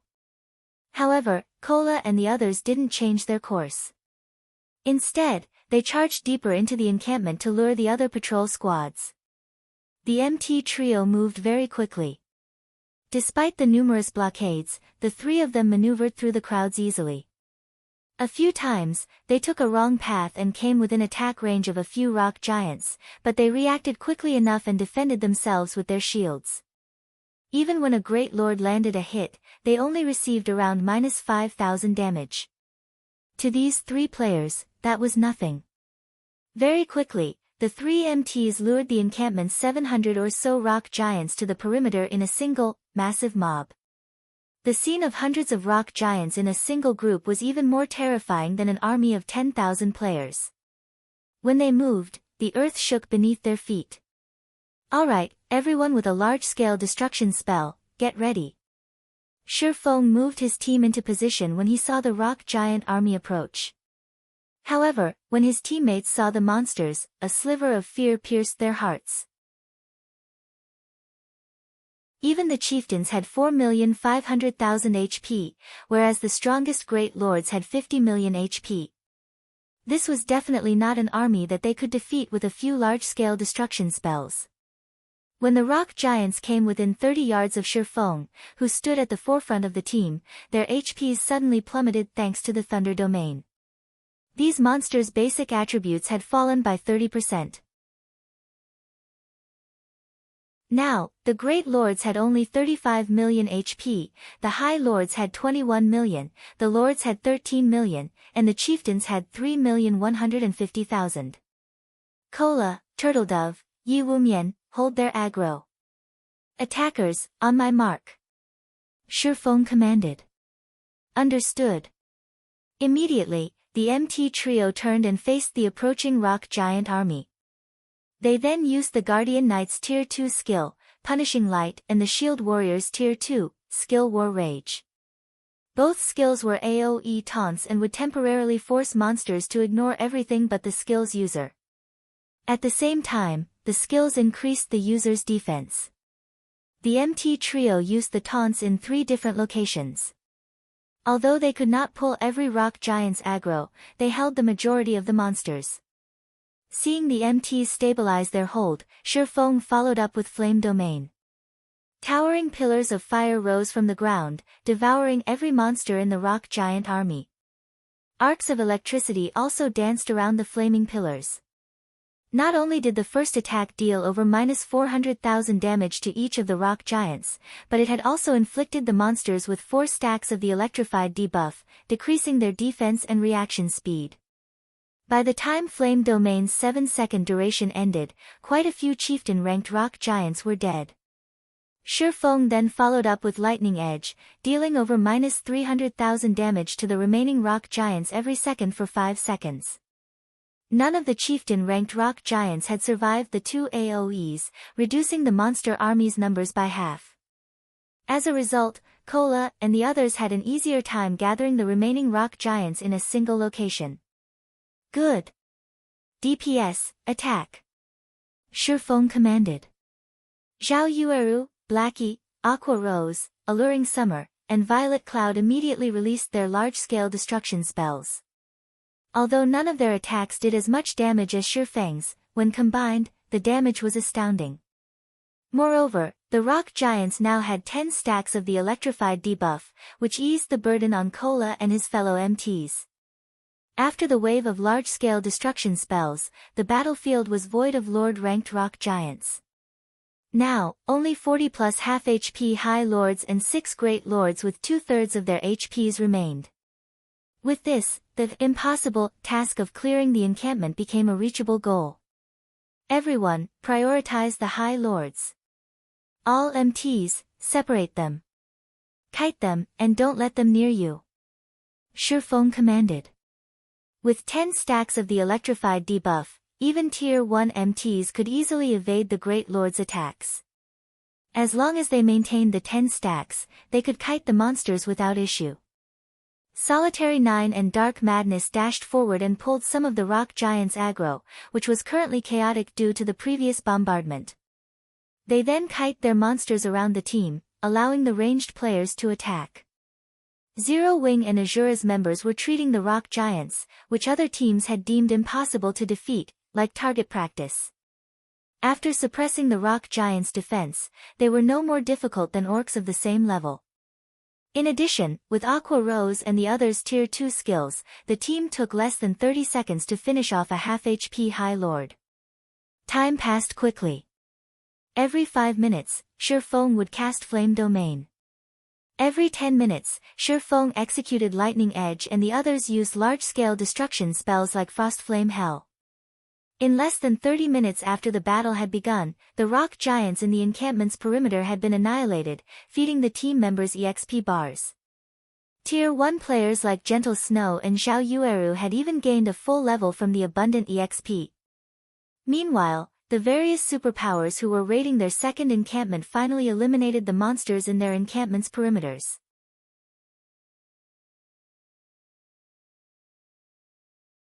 Chapter 15-14, Powerful Combination.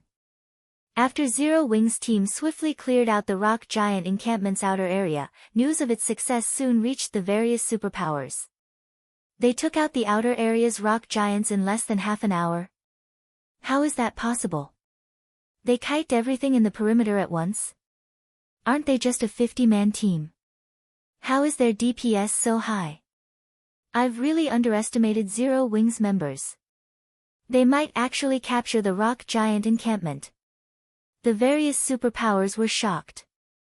These superpowers had unanimously agreed that the rock giant encampment would be the most difficult to deal with. The rock giant's armor break ability, in particular, posed a huge threat. If MTs tried to tank the monsters, they'd likely die. Hence, when fighting these monsters, the players would need to dodge as many attacks as possible. However, the rock giants were massive, which gave them a larger attack range than ordinary monsters. This made it very difficult for MTs to dodge the rock giants' attacks. Even if a player were a refinement realm expert, constant evasive maneuvers would tax their bodies, yet if one relied on small evasive maneuvers, they'd fail to escape the monster's attack range.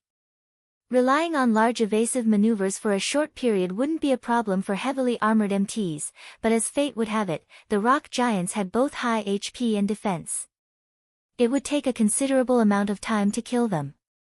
On the off chance that the MTs ran out of stamina midway through the fight, the team would have to flee and start all over again.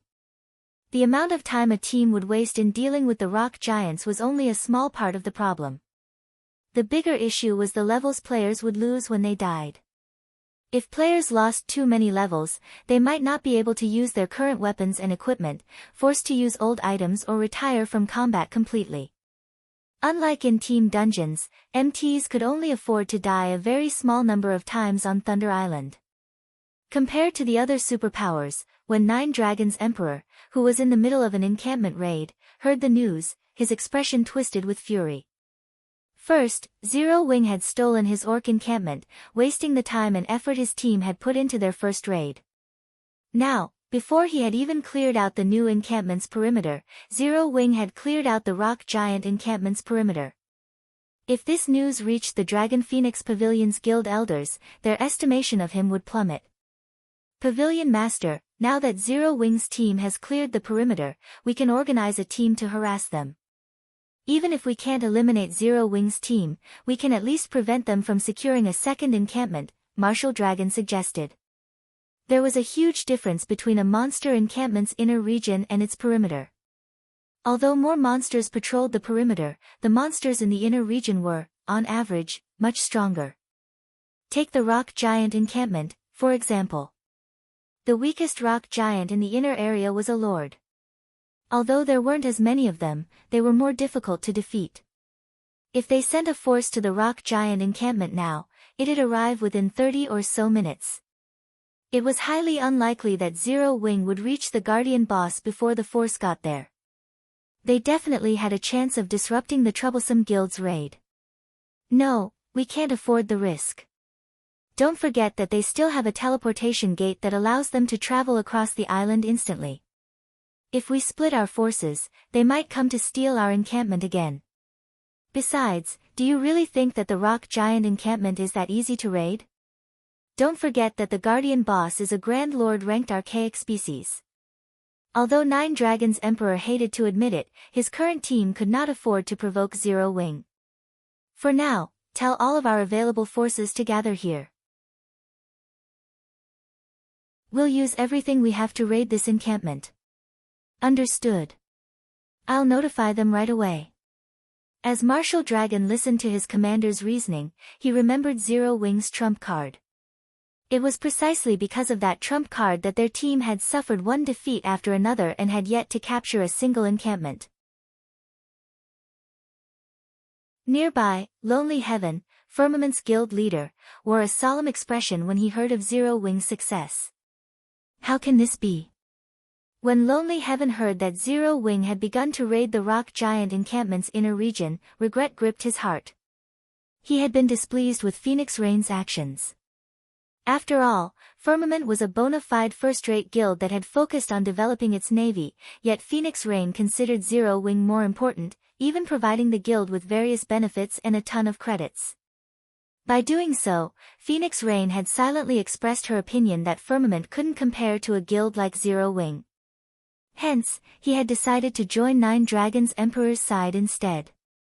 By doing so, not only would Firmament secure a temporary teleportation array on Thunder Island, but Nine Dragons Emperor would invest in the guild, allowing Firmament to develop far more quickly. Yet, his decision had backfired.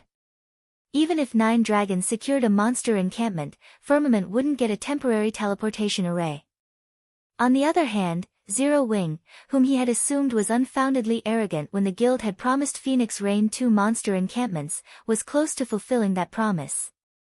Without the temporary teleportation array on Thunder Island, Firmament would not have the foundation to develop in the Sea of Death. As Lonely Castle regretted his decision to betray Phoenix Rain, Shifeng's team rapidly cleared out the rock giant encampment's inner region. Shifeng was more careful in the inner area than he had been in the perimeter. He had Kola, Turtledove, and Yi Wumian only lure 3 or 4 patrol squads as each was led by a great lord. While Kola's group kite the rock giants, Solitary 9 and Dark Madness pulled the stragglers aggro. Like so, the team steadily reduced the number of patrol squads around the guardian boss. As the team faced fewer monsters, they had a much easier time killing the rock giants. Each wave only took around 10 minutes or so to finish off. After fighting for around an hour, they had dealt with all 200+ rock giants in the encampment's core. The only monsters remaining were the level 60 Rock King and 2 level 60 Rock Guards in the center of the encampment. Rock King, Elemental Creature, Archaic Species, Grand Lord. Level 60. HP 200, 000, 000/200, 000, Rock Guard, Elemental Creature, Specialized, Grand Lord. Level 60. HP 150, 000, 000/150, 000, 000. Zero Wing and Azura's members shuddered when they saw the 3 bosses' HPs. Each Rock Guard had 3 HP bars. Meanwhile, the Rock King had 5. Players' HP bars were an indicator of how much HP they had at any time. HP bars had a different meaning for monsters. Each HP bar a monster possessed signified their combat standards. A monster with more than one had higher combat standards than a monster of the same rank and level with a single bar. A monster with 3 HP bars could exhibit combat standards on par with players who could reach the Trial Tower's 3rd floor, while a monster with 5 HP bars could reach the Trial Tower's 5th floor. Although this evaluation method was not necessarily accurate, it was not that far off the actual numbers. Reaching the Trial Tower's 5th floor meant that one had the standards of an expert. No matter how they looked at it, fighting an expert with 200 million HP was suicidal. Besides which, their team only had 50 players. Guild leader, how should we fight it? Aqua Rose asked as she watched the Rock King. She had no idea how they should raid this guardian boss. Cola, Yi Wumian, and Solitary switch shields with each other. Cola will use Solitaries, Yi Wumian will use Colas, and Solitary will use Yi Wumians. Cola will tank the Rock King, and I'll support you from the sides. Turtledove and Yi Wumian will tank the two specialized bosses with Solitary and Dark support. When the fight begins, lure the two specialized bosses away. Everyone else, focus your attacks on the Rock King. If no one has an issue with that plan, let's begin. Although Shifeng had never raided any of the monster encampments on Thunder Island during his previous life, he had watched plenty of raid videos. Hence, he, more or less, knew how to raid the Rock King. However, at the end of the day, the Rock King was an archaic species. For safety's sake, it would be best if Cola used the Titan Guard. Switch shields. Cola was confused. He currently had the epic ranked Dragon Scale shield equipped, yet Shifeng wanted him to use Solitary 9's shield.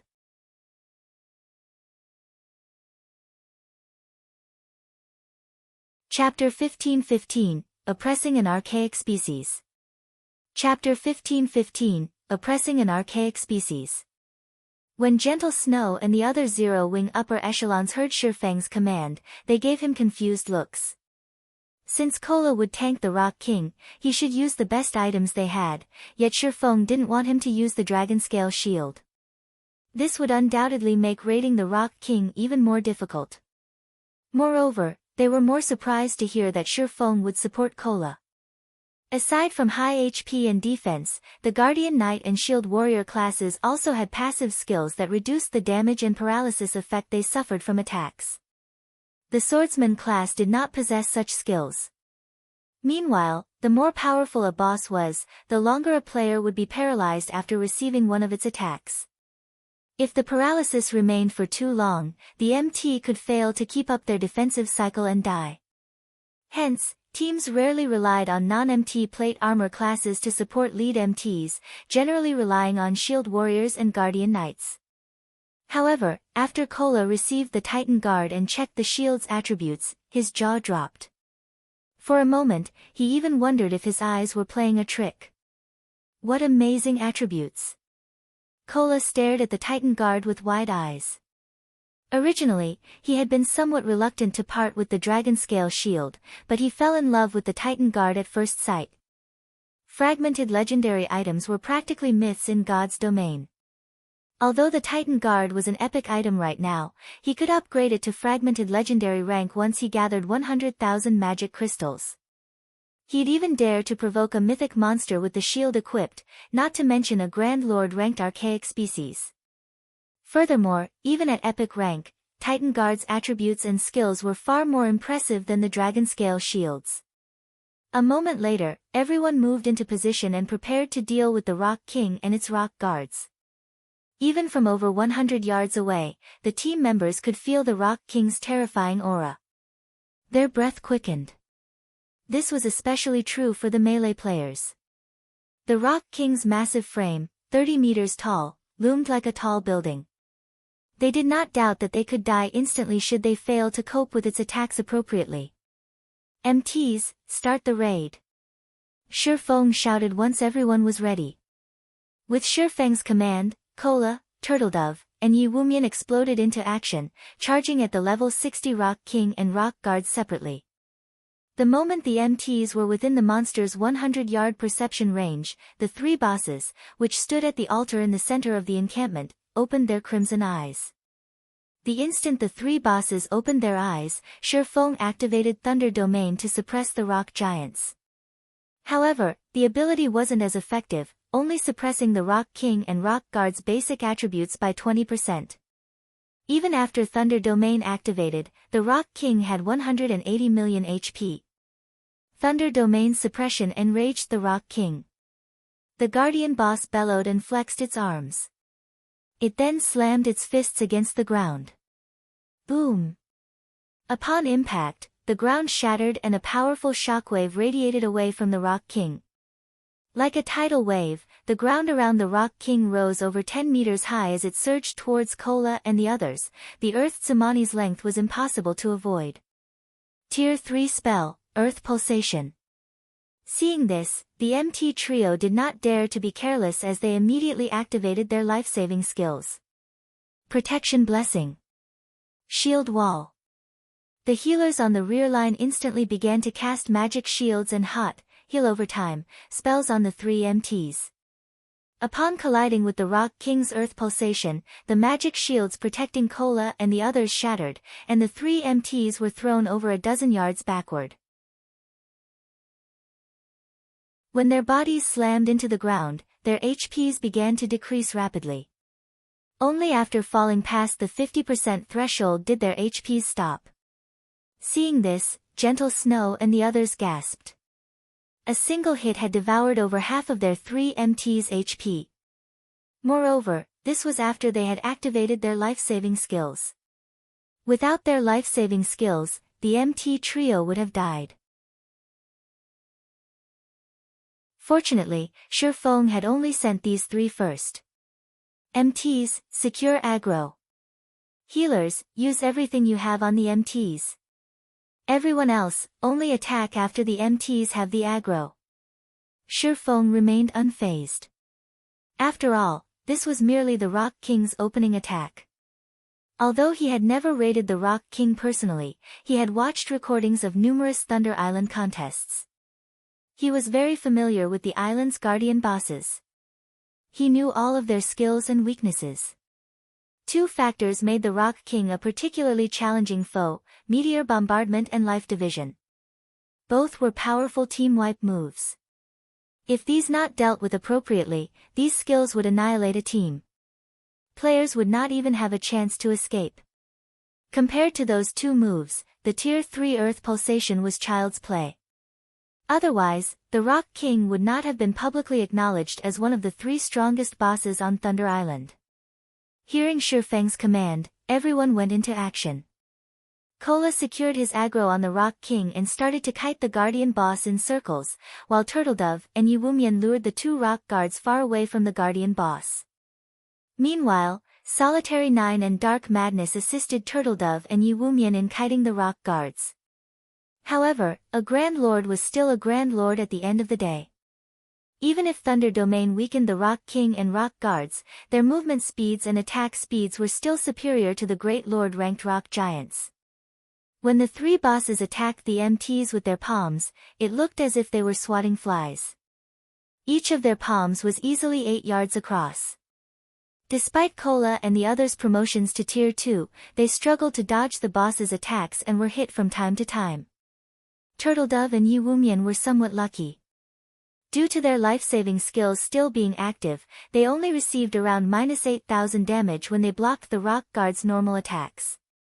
Kola, however, was not as fortunate. When the Rock King slapped him, Kola angled his shield, forcing the Rock King's palm to slide off as he deflected the attack, but he still received over -12,000 damage. Fortunately, Kola's HP had risen to 73,000 after switching to the Titan Guard, which allowed him to nullify an attack every 20 seconds. Thank goodness I switched to the Titan Guard. Otherwise, I wouldn't be able to tank this thing. The more Kola employed the Titan Guard, the more he fell in love with it.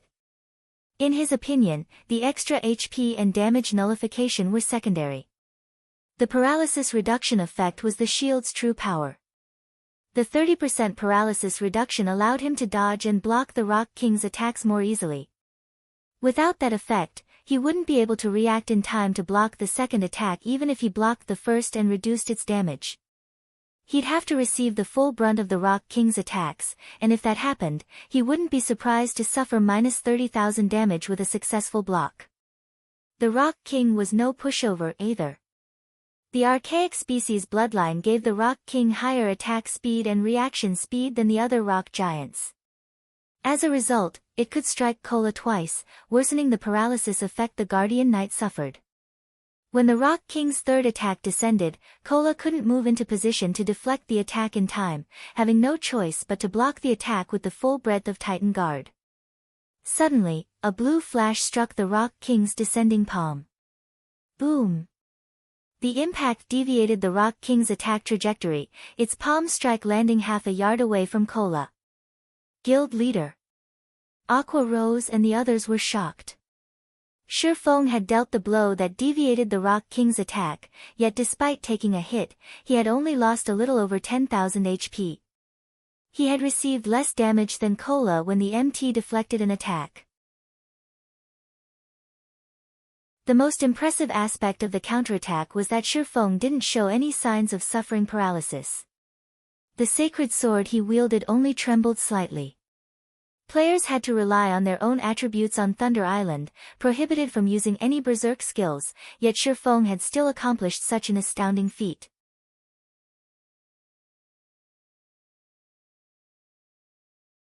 Chapter 15-16, Slaying the King. What tremendous strength! Shifeng glanced at the vibrating, humming sacred sword in his hand. His teammates were amazed that Shifeng had only received a little over -10,000 damage from deflecting the Rock King's attack. However, only Shifeng understood how high the damage truly was. Currently, he was a level 60, Tier 2 Blade Saint.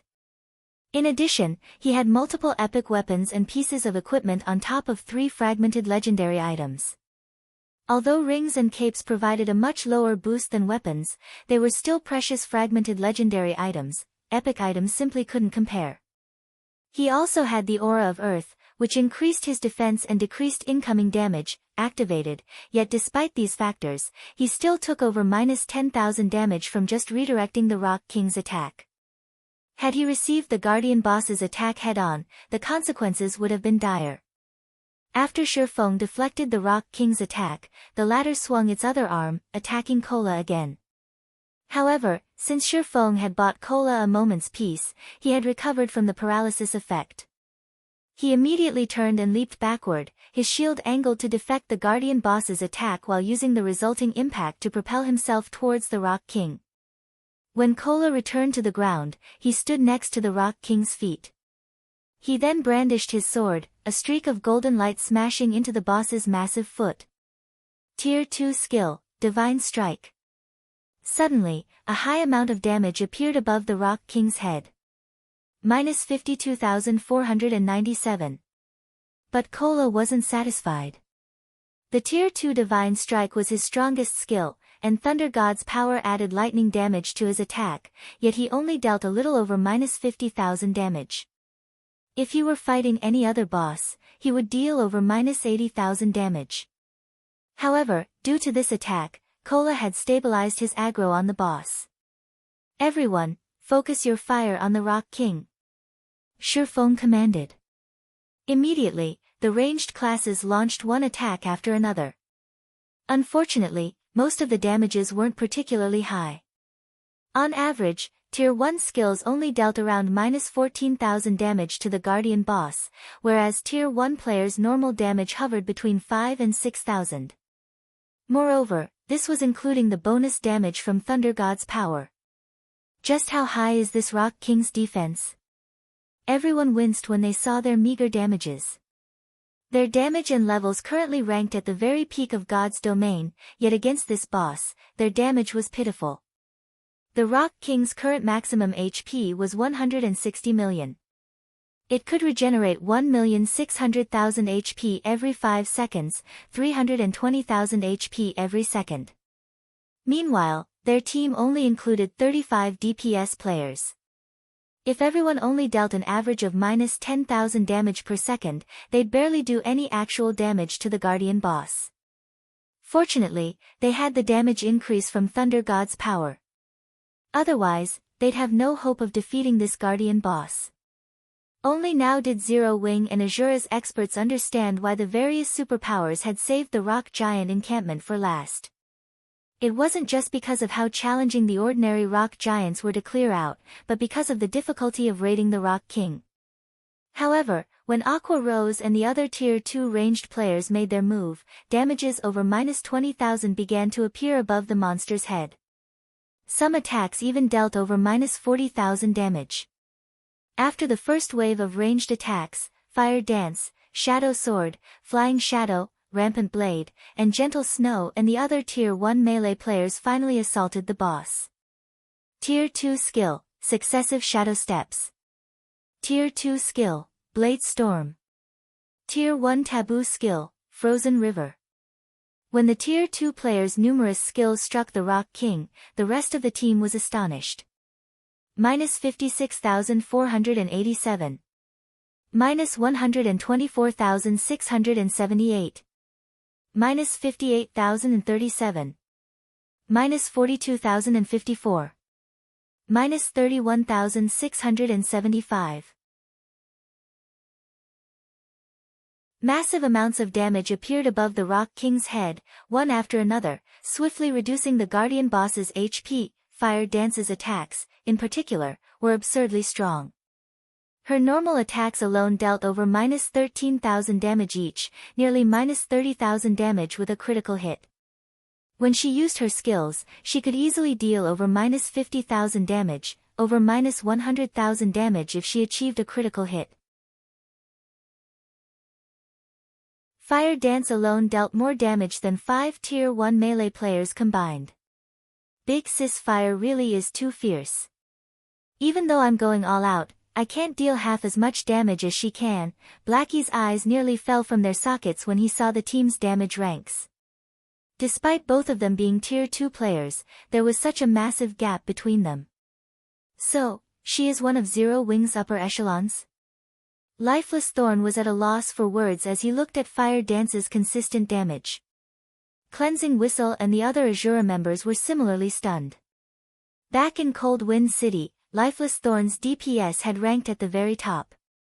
Now, however, they encountered so many players that far surpassed his DPS. They had even met a player like Fire Dance, whose DPS was simply monstrous.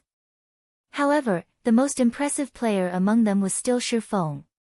Despite helping Cola fend off the Rock King from time to time, he ranked first on the team in total damage dealt. Moreover, there was a massive gap between him and the second-ranked Fire Dance. With a casual swing of his sword, Shifeng dealt over -20,000 damage to the Rock King, over -50,000 with a critical hit. When he used the Tier 2 skill, Shadow Blade, each of the 9 shadows dealt over -60,000 damage. When he used Flame Burst, each of the 15 attacks dealt over -200,000 damage. In addition, Shifeng had the doppelganger he summoned with Phantom Kill. Although the doppelganger only wielded 90% of Shifeng's attributes, it still dealt about the same amount of damage as Fire Dance. The team continued to chip away at the Rock King's HP. Even after Cola's protection blessing ran out and the Guardian Knight began to take around -26,000 damage when deflecting the Rock King's attacks, he was able to keep his HP above a safe threshold with Shifeng's timely help in deflecting attacks. Time passed quickly. When the Rock King's HP fell to 50%, its body abruptly curled. A magic array with a 500-yard radius appeared beneath its feet, and the surge of mana moving towards the array gave everyone a moment of discomfort. A second later, crimson meteors began to rain from the sky. This move was none other than the Rock King's team wipe move, Meteor Bombardment. "Everyone, gather to me!" Shifeng shouted when he saw the descending meteors. Although none of them knew what Shifeng intended to do, they did as they were told. Just before the meteors struck the team, Shifeng activated the aura of Earth's only activatable skill, Absolute Domain. When activated, the skill gave Shifeng immunity to all damage for 10 seconds and his allies within 50 yards immunity for 5 seconds. Suddenly, a golden glow enveloped the team. Even when the 2 rock guards bombarded Turtledove and Yi Wumian with attacks, the MTs took no damage. As the first wave of flaming meteors crashed into the ground, towering mushroom clouds rose up around the Rock King. The ground shook as if Armageddon had come. Not even the rock guards were spared as a meteor struck each of them, shattering their bodies into countless fragments. Unfortunately, the rock guards were elemental creatures.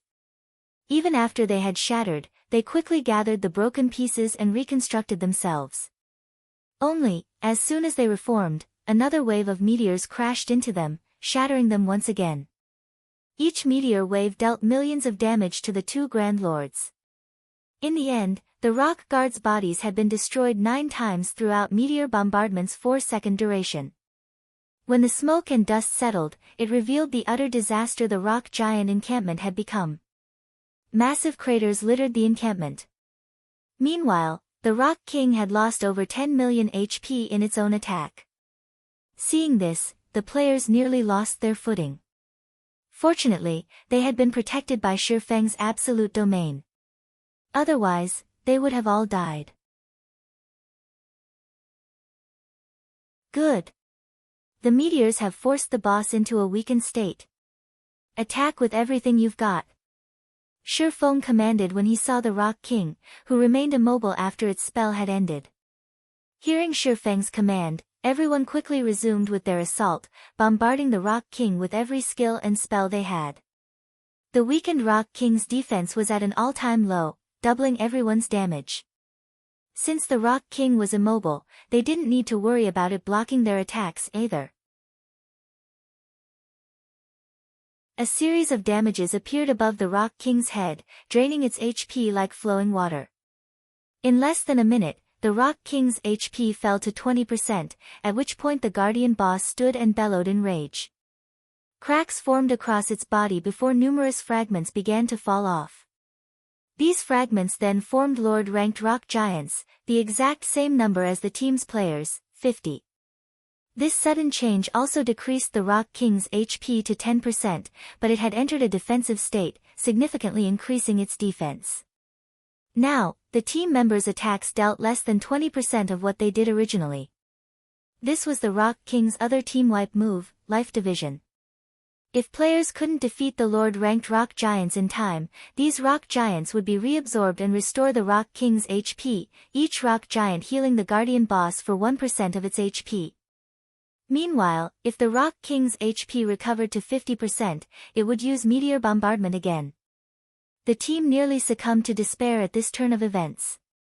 The only thing preventing them from thoroughly falling into despair was the fact that the 50 Lord-ranked rock giants only had 9 million HP each.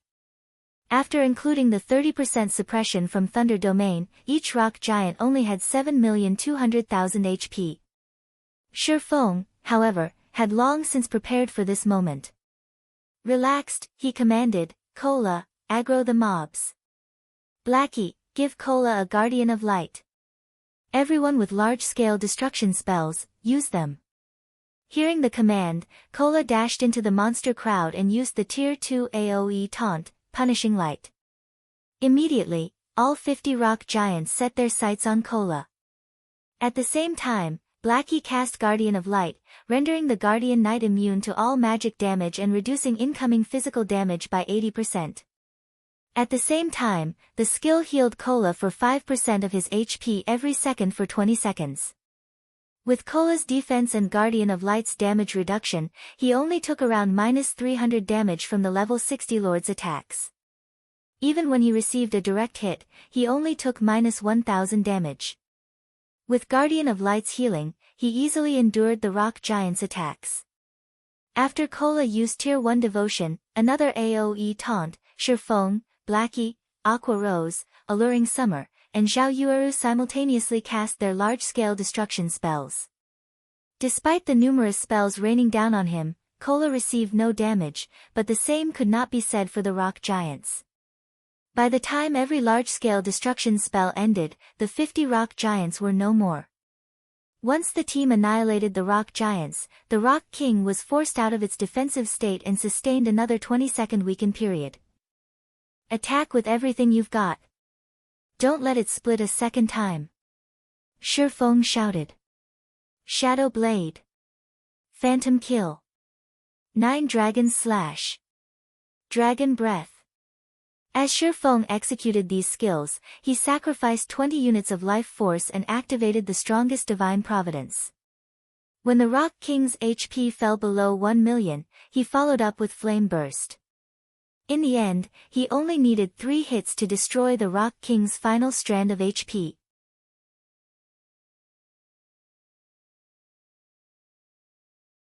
Chapter 15-17, King's Reward. Chapter 15-17, King's Reward. We won. The boss is finally dead. Zero Wing cried out in excitement as they watched the Rock King crumbling into a pile of rubble. The Rock King's death, it meant that they now owned the Rock Giant encampment. Now that they had secured 2 of Thunder Island's monster encampment, they would secure nearly 1/8 of the authority over Thunder Island, becoming one of the island's main rulers. When the Rock King's corpse began to fade out of existence, a pillar of light rose from it and shot into the sky. Even players outside Thunder Island could see the pillar of golden light. What's going on over there? What's up with that light pillar? The light pillar seems to be coming from the Rock Giant encampment's direction. Quick, have our scouts investigate the area. Players both outside of and on Thunder Island turned towards the golden light pillar almost simultaneously. When the various superpowers observers adjusted their magic mirrors to scout the situation over at the Rock Giant encampment, what they saw dumbfounded them. Only 2 rock guards were left alive in the encampment the various superpowers abandoned. The archaic species Rock King was nowhere to be seen. Why is the Rock King gone? Could they have? Impossible. How can they possibly defeat it with just 50 people? Although no one could bring themselves to believe that Zero Wing had managed to defeat the Rock King with only 50 players, they couldn't find any signs of the Guardian boss's massive figure regardless of how hard they searched the encampment. The only noteworthy thing in the encampment was the golden pillar extending from a pile of rubble.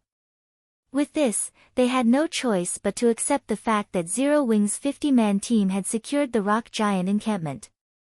The various observers reported what they saw to their superiors on the island. What? How is that possible? Zero Wing managed to secure a second encampment before we did. Just what did they do? Although Zero Wing's clearing speed surprised them, they were still confident that they could claim their second encampment before Zero Wing was anywhere close to defeating the Rock King. Then they would be able to secure their third encampment with little effort. After all, the Guardian boss there couldn't be defeated easily, especially not with a 50-player team. Not only did Zero Wing manage to clear the monsters in the inner and outer areas, but it defeated the Rock King quickly. This outcome exceeded their expectations. When Phoenix Rain received this shocking news, she, too, was astonished. They actually succeeded. Phoenix Rain looked at the Rock King's remains with an indescribable sense of shock.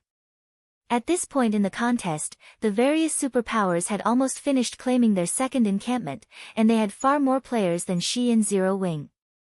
However, these superpowers had many more players than she and Zero Wing did. If not for their lack of manpower and 9 Dragons Emperor's interference early on, they could have secured more than just 2 encampments. In contrast to the reactions of Phoenix Rain's team, 9 Dragons Emperor's players wore grim expressions when they heard the news. How did they defeat the boss so quickly? Was the Rock King actually an easy raid? Right. That must be it. How else would Zero Wing's 50-man team have cleared out an encampment faster than us? When 9 Dragons Emperor's team members looked at the distant light pillar, they were envious. Despite fighting desperately, they had yet to clear out the monsters in the encampment's inner area. On the other hand, despite starting the raid on the encampment's inner area much later than they did, Zero Wing's team already defeated the Rock King, a Grand Lord-ranked archaic species. Damn it! How did things end up like this? Lonely Castle's eyes were bloodshot from rage and envy. Had he known something like this would happen, he would never have agreed to cooperate with 9 Dragons Emperor. Although he wouldn't receive any financial support from Phoenix Rain, he would have obtained a temporary teleportation array on Thunder Island at the very least.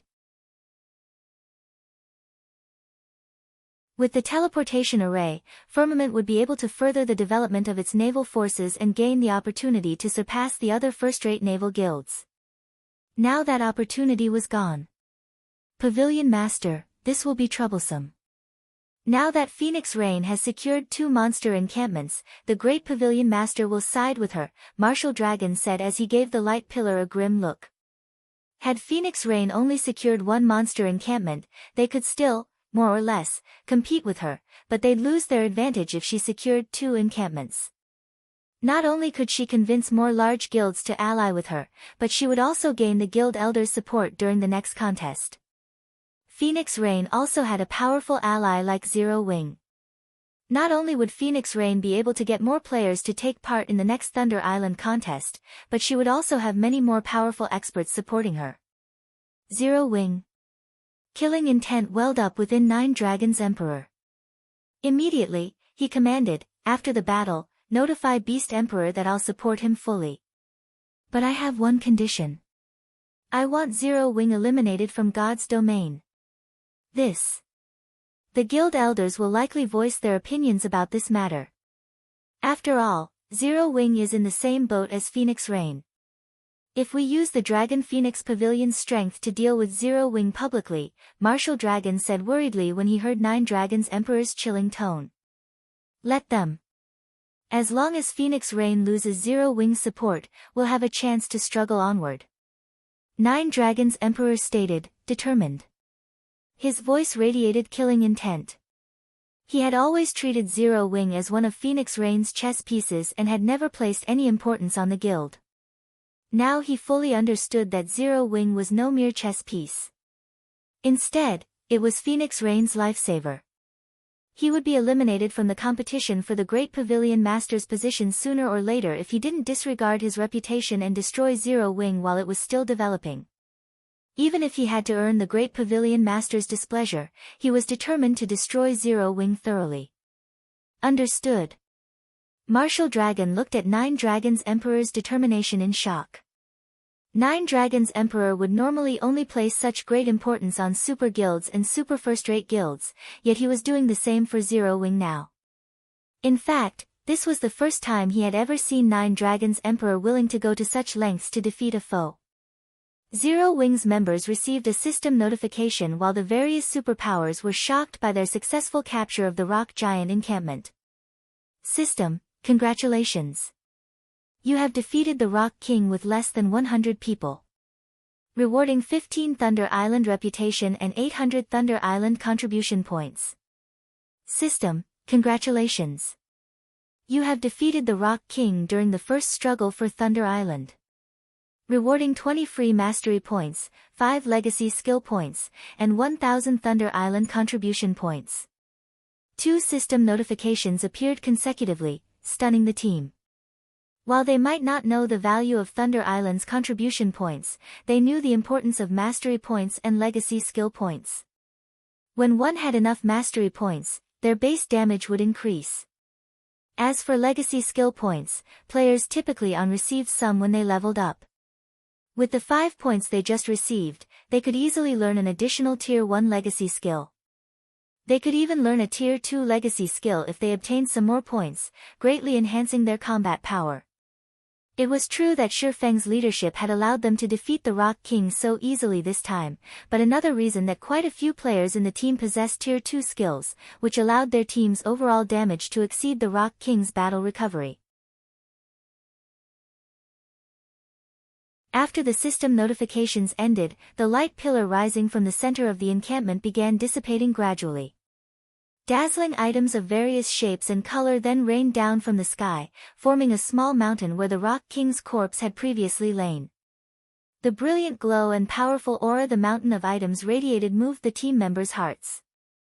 The reward for the first kill of Thunder Island's 3 great bosses is tremendous. Shifeng was also quite surprised. Although he had expected the Rock King's loot to be extraordinary, he hadn't expected this much. The amount of loot here could already rival the loot from killing 3 or 4 Grand Lord-ranked archaic species of the same level.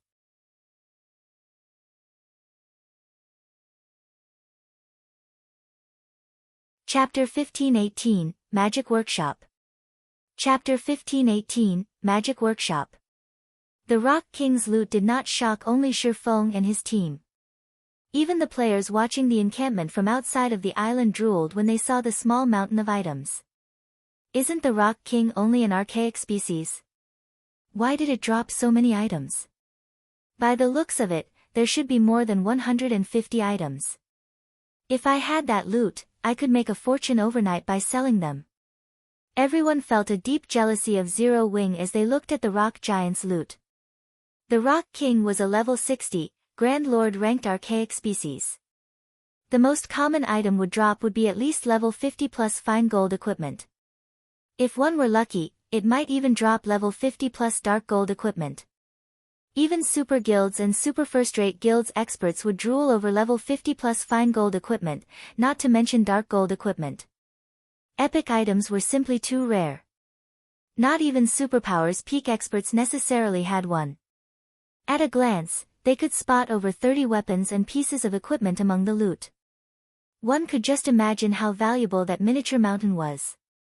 The various superpowers experts were very close to level 50 and urgently trying to collect level 50 top-tier equipment for the level 50 large-scale team dungeons. Now that Zero Wing had all of these weapons and pieces of equipment, it would gain a definite advantage over other guilds when raiding large-scale team dungeons. Meanwhile, in the rock giant encampment, Shifeng began to organize the loot once he recovered from his shock. He left the remaining 2 rock guards to Turtledove, Yi Wumian, and the arriving Tier 2 NPCs. Although the rock guards were specialized Grand Lords, they were no longer a threat to the 2 MTs under the suppression of the encampment's magic array. It was only a matter of time before they fell. By the time 2 rock guards died, Shifeng finished going through the loot. The abundance of the Rock King's loot had greatly exceeded Shifeng's expectations. In total, the Rock King had dropped 183 items.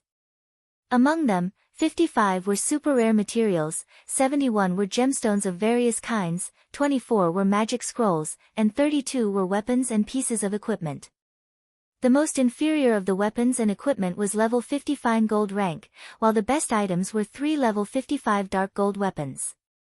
Each of these weapons could easily fetch over 1,000 gold on the market. However, what surprised Shifeng most were the 3 pieces of the Breaker set, a level 55 dark gold set equipment. The Breaker set was an 8-piece set equipment for the Berserker class. Normally, it only dropped in super large-scale team dungeons. Shifeng had never expected the Rock King to drop level 55 dark gold set equipment. Moreover, the Breaker set was a unique dark gold set equipment.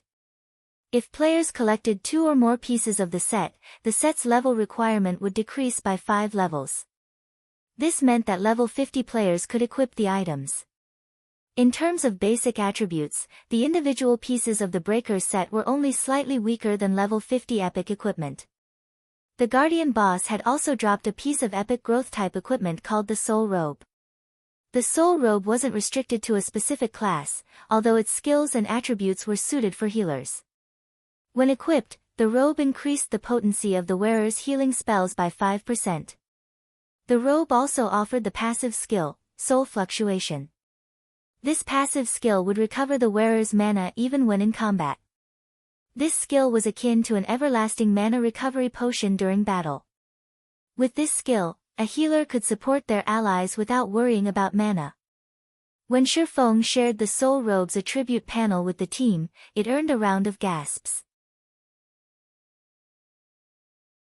During the game's early stages, players didn't place much importance on their mana, but as they reached higher levels, their skills and spells increased in both quantity and quality. As a result, their mana consumption increased as well. The higher tiered a skill or spell was, the more mana it consumed. Hence, if players wanted to raid bosses, the Soul Robe was a must-have item. Following which, Shifeng handed the Soul Robe to Violet Cloud.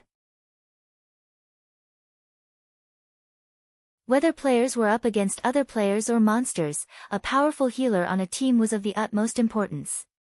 Giving the robe to Violet Cloud was undoubtedly the wisest decision. Not only would it improve her healing, but she'd also have an easier time managing her mana. She'd have more leeway when choosing spells and could maximize the team's survivability. However, the last item the Rock King had dropped was the only one that truly attacked Shifeng's attention. The Magic Workshop design. For a moment, Shifeng even wondered if he were hallucinating as he gazed at the thick, dusty tome in his hands. The Magic Workshop was one of the 3 major buildings players could construct in a guild residence, but only a small number of guilds had ever constructed one for themselves in the past. The first reason was the Magic Workshop design's low drop rate. Normally, only level 60+ mythic field bosses had a sliver of a chance of dropping the design. Unfortunately, mythic monsters were exceedingly rare in the fields. The second reason was the construction materials. The main materials to construct the Magic Workshop were incredibly rare and precious. The list even included 7 luminaries crystals, the design requiring 200 units. That was the equivalent of 4 to 607 luminaries crystals. This was why, even after obtaining the design, most guilds had been unwilling to construct the building. With that many 7 luminaries crystals, one could set up a relatively large mine space. However, the guilds that had built the Magic Workshops had proven that the sooner they did so, the more beneficial it would be to the guild's development. The Magic Workshop had a wide range of use. Chief among them was magic scroll production. The magic scrolls on the market were generally attack, defense, or summoning scrolls. Meanwhile, the Magic Workshop could produce support scrolls. These scrolls were tierless and similar to players' buff spells and skills. Only, the buffs didn't increase players' basic attributes, magic resistance, or defense. Instead, the buffs improved aspects of a more intrinsic in nature. For example, players could see farther, hear clearer, and react faster. These buffs allowed players to exhibit more of their own strength, covertly helping them become stronger. It was similar to the difference between a refinement realm expert and an ordinary expert. Even if both players had the same basic attributes, their combat power was vastly different. The support scrolls fell into 2 main categories, individual support and team support. They were extremely useful when exploring the maps and raiding dungeons. Unfortunately, players needed to gather the required materials before paying the Magic Workshop's NPCs to produce the scrolls for them. But after obtaining the support scrolls, players' leveling speed and survivability would improve significantly. These scrolls' effectiveness depended on the Magic Workshop's rank. The higher a Magic Workshop's rank, it would produce a wider variety of and stronger support scrolls. However, it was not easy to upgrade a Magic Workshop. This was another reason that guilds were recommended to construct the building as soon as possible. In the past, a rumor had floated around stating that the support scrolls from a 7-star Magic Workshop would grant an ordinary expert the temporary ability to contend with a refinement realm expert on equal footing. However, Shurfeng had never seen or heard of any guild successfully upgrading their Magic Workshop to 7 stars. The highest rank he had seen was a 5-star Magic Workshop. Even so, a 5-star Magic Workshop could improve guild members' strength by leaps and bounds. Many of the first-rate guilds that had hesitated to construct their Magic Workshops after obtaining the design had regretted their decisions. After Shurfeng finished examining the Magic Workshop design, he stored it in his bag, afraid that he would lose it accidentally. After dealing with the rock giant encampment, Shurfeng didn't attempt to raid another encampment. He simply guarded the rock giant encampment while waiting for the contest to end. They simply didn't have enough time to raid another encampment, and Thunder God's power was still on cooldown. Without the Thunder God's charm's skill to assist them, it would take a very long time for their 50-man team to raid an ordinary monster encampment, not to mention the remaining encampment that had a Grand Lord ranked Archaic species as a guardian boss. Meanwhile, the Sacred Temple, which raided its 3rd encampment, encountered an unexpected problem. Halfway through the raid, Miracle attacked the Sacred Temple and stole the encampment, becoming one of the only 2 guilds on Thunder Island to secure 3 monster encampments. Ha ha ha. Despite their arrogance, the bastards from the Sacred Temple ended up with only 2 encampments, just like us. Blackie could not help but laugh when he heard this news. The rest of the team nodded and expressed their agreement. The Sacred Temple had looked down on Zero Wing and displayed zero sincerity in their negotiations. It would be a lie to say that they hadn't been insulted. Although the Sacred Temple wasn't an enemy, they were still delighted over the Super Guild's setback. While Zero Wing's members chatted, the system eventually notified players that the contest on Thunder Island had come to an end. At the same time, the magic barrier around Thunder Island disappeared. Everyone on the island was then teleported out of the contest area to Thunder Town. Yet, even after arriving in Thunder Town, no one showed any signs of relaxing. Instead, they shifted their gazes towards the large, stone monument erected in the center of the town plaza. After the Thunder Island contest ended, the system would rank the various participants by their performances. The ranks would then determine each power's status and authority on the island. Hence, all of the involved upper echelons were incredibly nervous. Quick, look! The system is releasing the ranks. Slowly, words began to appear on the stone monument.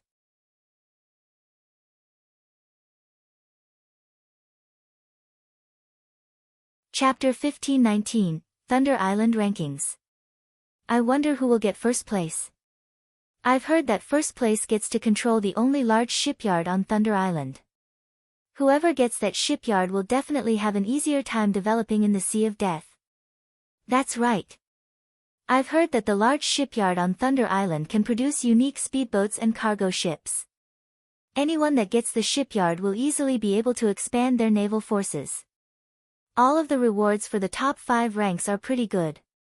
The top 5 guilds will share authority over a large repair yard, giving them easy access to ship repairs. As words began to appear on the stone monument, players in the plaza and waiting outside of Thunder Island watched with building excitement.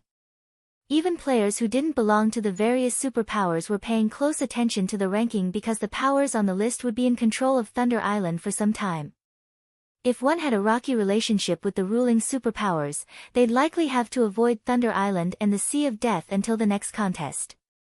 It was incredibly difficult to avoid damage to a ship in naval combat, and as ships' durability decreased, players would need to repair them.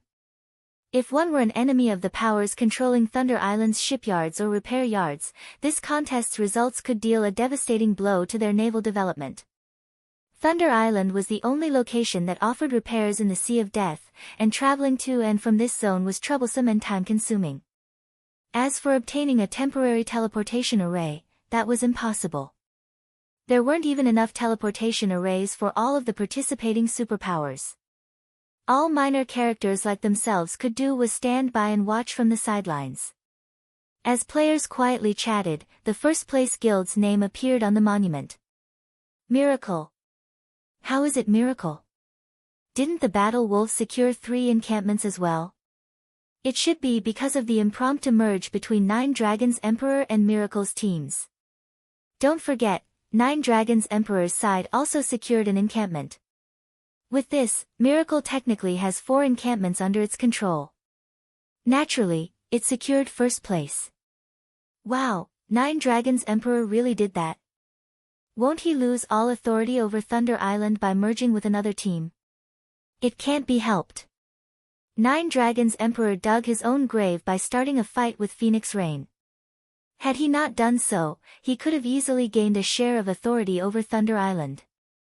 While the watching teams were slightly surprised by Miracle's success, they also sympathized with Nine Dragons Emperor. There was a massive difference between those who had authority over the island and those who did not. With this authority, even controlling a fraction of the island, allowed these powers to decide Thunder Island's development model. At the same time, they would have control of a repair yard. Had Nine Dragons Emperor secured a monster encampment under his own name, although he wouldn't have obtained a large repair yard, he could have obtained a smaller repair yard. He wouldn't have to borrow one from another power. With the advent of the first place, the name of the second place guild soon followed. Unsurprisingly, the Battle Wolves secured second place. It was the only other guild that had occupied more than 2 monster encampments.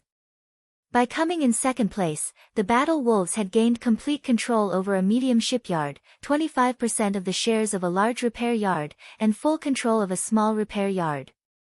The various superpowers were jealous. Like the large shipyard, Thunder Island only had 1 large repair yard. In addition to the large shipyard, first place only received 30% of the large repair yard's shares and a small repair yard. I wonder which guild will come in third. It should be either the Sacred Temple or Nine Heavens Pavilion. After all, both super guilds had occupied quite a number of ancient towers. Even the reward for third place is amazing. Not only will they obtain a small shipyard, but they will also enjoy 20% of the large repair yard's shares and a small repair yard. Only the top 3 ranks won't have to share a small repair yard. While the waiting players discussed the situation, the system finally finished calculating the results and displayed the third-ranked team. Dragon Phoenix Pavilion. When the black stone monument displayed these 3 words, the plaza fell silent. Everyone was speechless as they stared at the name. Players only commented after a long pause. What's going on? How is it the Dragon Phoenix Pavilion? How is the system calculating these results? Although the Dragon Phoenix Pavilion secured 2 encampments, it didn't capture nearly as many towers as the Sacred Temple and 9 Heavens Pavilion. How could it rank third? The system must have miscalculated. The various superpowers weren't pleased with the rank. The Sacred Temple and 9 Heavens Pavilion's members, in particular, were furious about the result. Both of their guilds had surpassed Phoenix Rain's team in terms of member count and captured ancient towers. No matter how they looked at it, Phoenix Rain's team should not have secured third place. In fact, it should have been a miracle if her team even ranked fifth. Big Sis Rain, look! We actually got third place. Blue Phoenix shouted excitedly when she saw their rank on the stone monument. She paid zero attention to the other superpowers' grumbling and voices of dissent. When Phoenix Rain saw her team's rank, she, too, was astonished. She turned her gaze on Shurfeng, curiosity filling her eyes. As far as she was concerned, she should thank the heavens if her team ranked fifth in this contest. After all, the few other superpowers participating had also occupied 2 encampments. Moreover, they had claimed more than just 3 ancient towers. Yet, her team had ranked third in the contest. This was simply inconceivable. The only possibility was that Zero Wing had done something to increase their team's overall rank. However, Shurfeng merely shrugged his shoulders, expressing that he wasn't sure either, in response to her curious look. Seeing his response, she decided that the matter wasn't worth pursuing. Even so, Phoenix Rain flashed her ally a grateful look. Now that she had secured third place in the Thunder Island contest, she had qualified to compete in future contests. Even if she had lost Firmament's naval support, with the small shipyard and a small repair yard on Thunder Island, she could develop a considerably powerful fleet of her own in 1 month. Guild leader, you really don't know anything about this? Aqua Rose quietly asked. Of course, I know. But I don't want to reveal this secret just yet, Shurfeng said, chuckling. He then explained, it is true that the system calculates the contest's ranks based on the number of occupied encampments, but not all encampments are equal. Some are more difficult than others.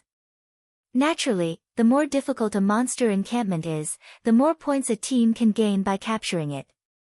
The Rock Giant encampment we captured is one of the 3 most difficult encampments on Thunder Island. Naturally, we earned more points than our competition.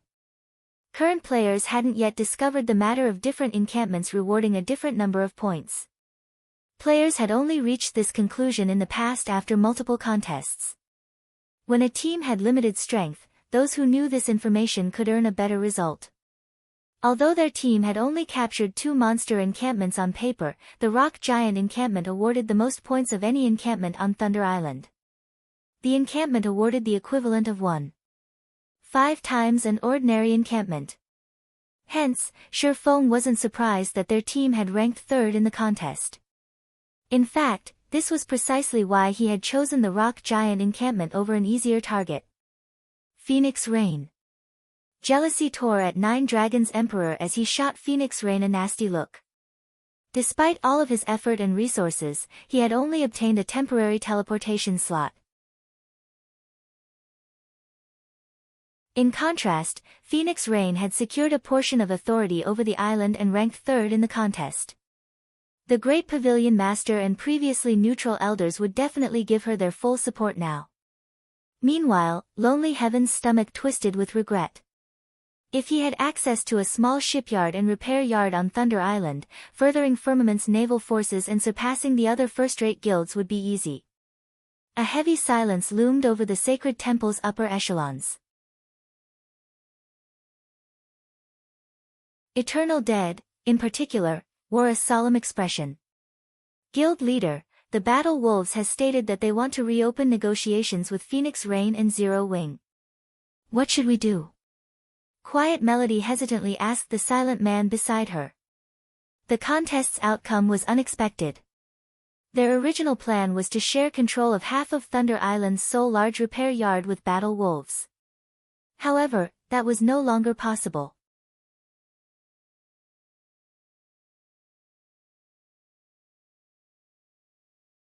Chapter 1520, Change in Positions.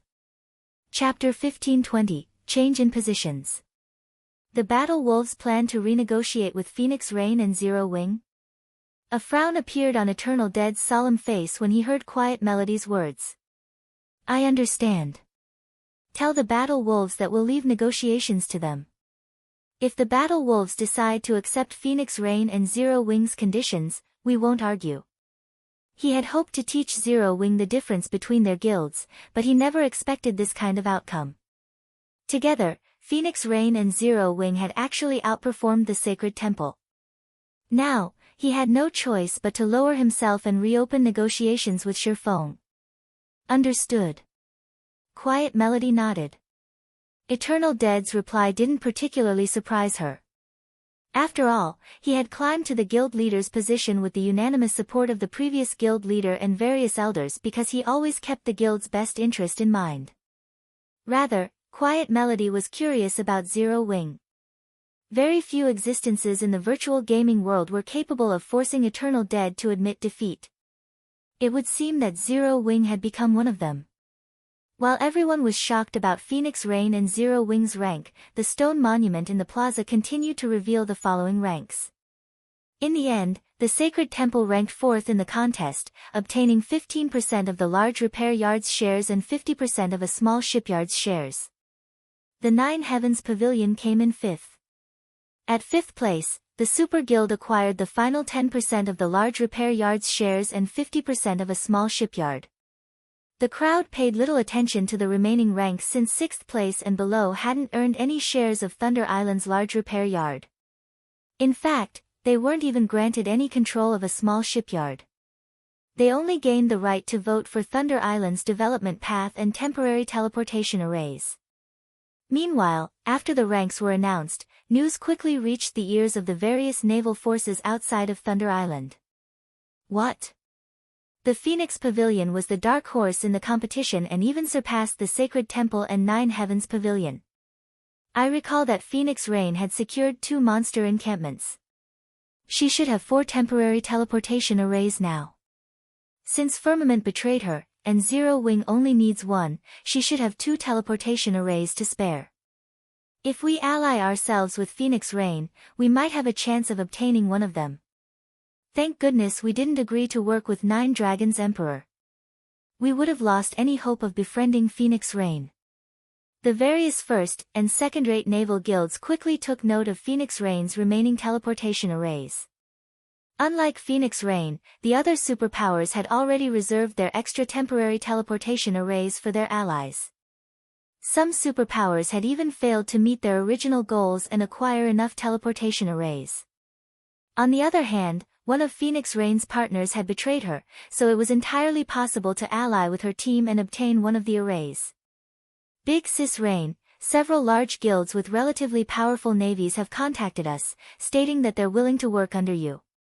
However, they have requested a temporary teleportation array in return, Blue Phoenix excitedly announced.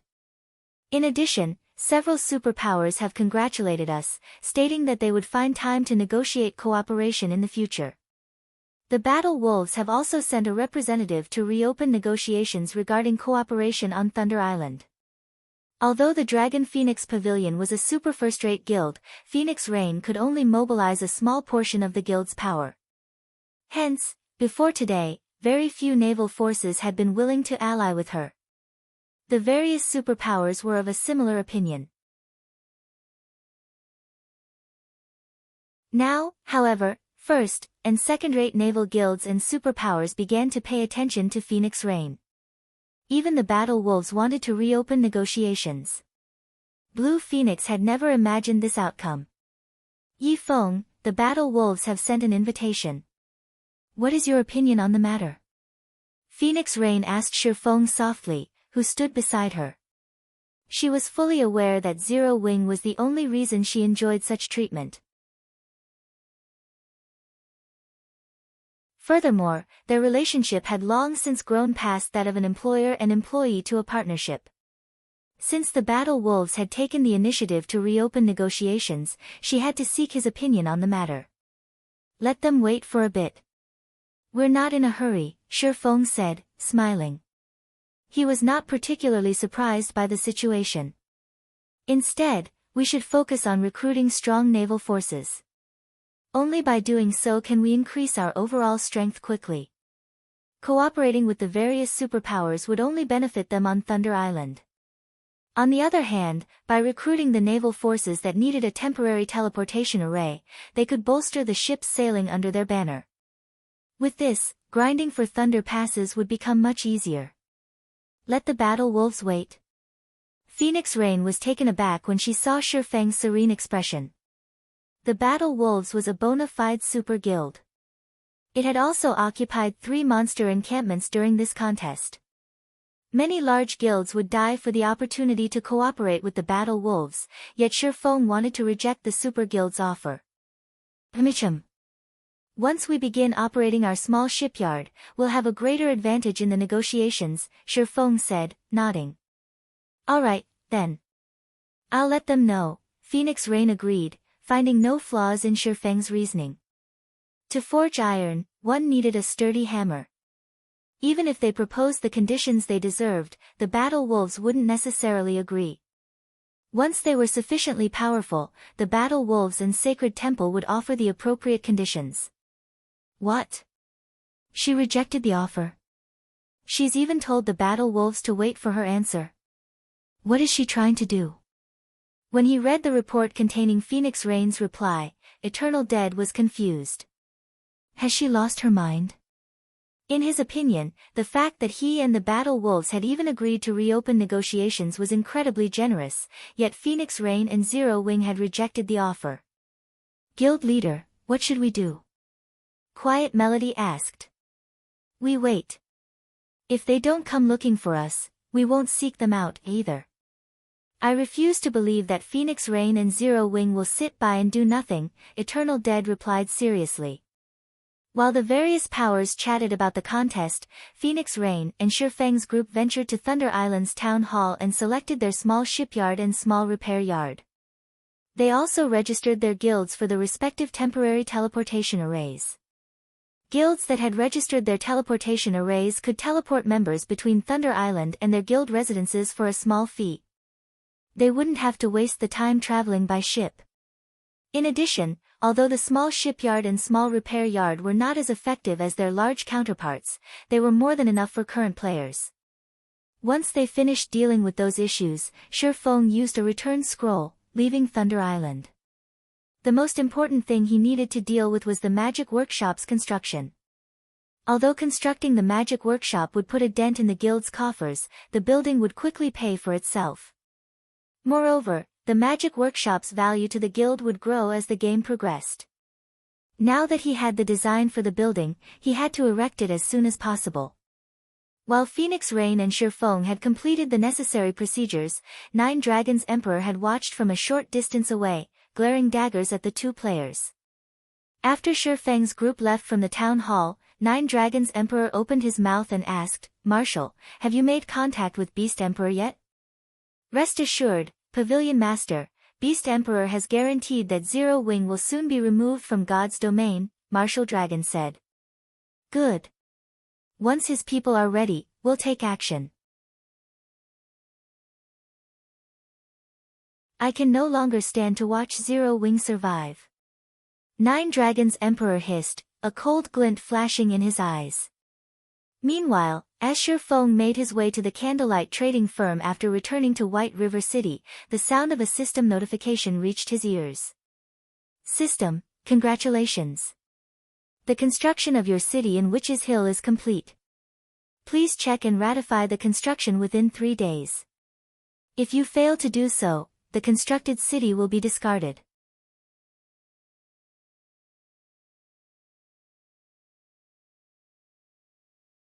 Chapter 1521, Materials of Astronomical Value. Chapter 1521, Materials of Astronomical Value. It's finally finished. Feng could not help his elation when he saw the system notification. In God's domain, the income from a guild town was limited to its shops and establishments. While the money from these sources might sustain a small guild, it was nowhere near enough to cover a large guild's operation costs. Furthermore, guilds were required to pay exorbitant system management fees every month. The monthly management fee for a basic town was 5,000 gold. For an intermediate town, it was 15,000 gold, and for an advanced town, it was 50,000 gold. If a guild couldn't afford the fee, the system would temporarily freeze the guild's authority over the town. If the guild couldn't pay the fees within 3 months, they'd lose the town. The system would then hold an auction and sell the toe to the highest bidder. Aside from the monthly management fees, the guild was responsible for hiring the various NPCs that operated the town. Hence, when the various large guilds considered constructing a town, they had to consider whether or not they could afford to run it. A guild city's expenditures were even higher. The monthly management fee alone could bankrupt an ordinary large guild several times over. A basic city already cost 200,000 gold per month. No ordinary large guild could gather that much in 2 or 3 months, not to mention one, unless it abandoned the guild's development and pooled all of its money for the city's development. Naturally, a guild city also had more income sources. Aside from the shops and establishments, a guild was allowed to collect tolls from players entering the city. Guild towns didn't offer this function. As long as a guild city attracted a sufficient number of players, the income from the tolls could easily surpass the shops and establishments by several folds. Hence, site selection was extremely important when building a city. If the guild chose poorly, the city would lose the guild more money than it could earn. Following which, Feng contacted Melancholic Smile and had her collect the materials to construct the magic workshop while he intended to visit Witch's Hill. Guild leader, the various large guilds are currently fighting over the materials you've asked for. They're selling for very high prices. Some of the materials only drop from special 100-man Hell Mode team dungeons. It will likely take some time to collect all of these items, Melancholic Smile said. She was astonished when she read the list of materials Feng had sent. I'm afraid mana ore is going to be particularly difficult to acquire.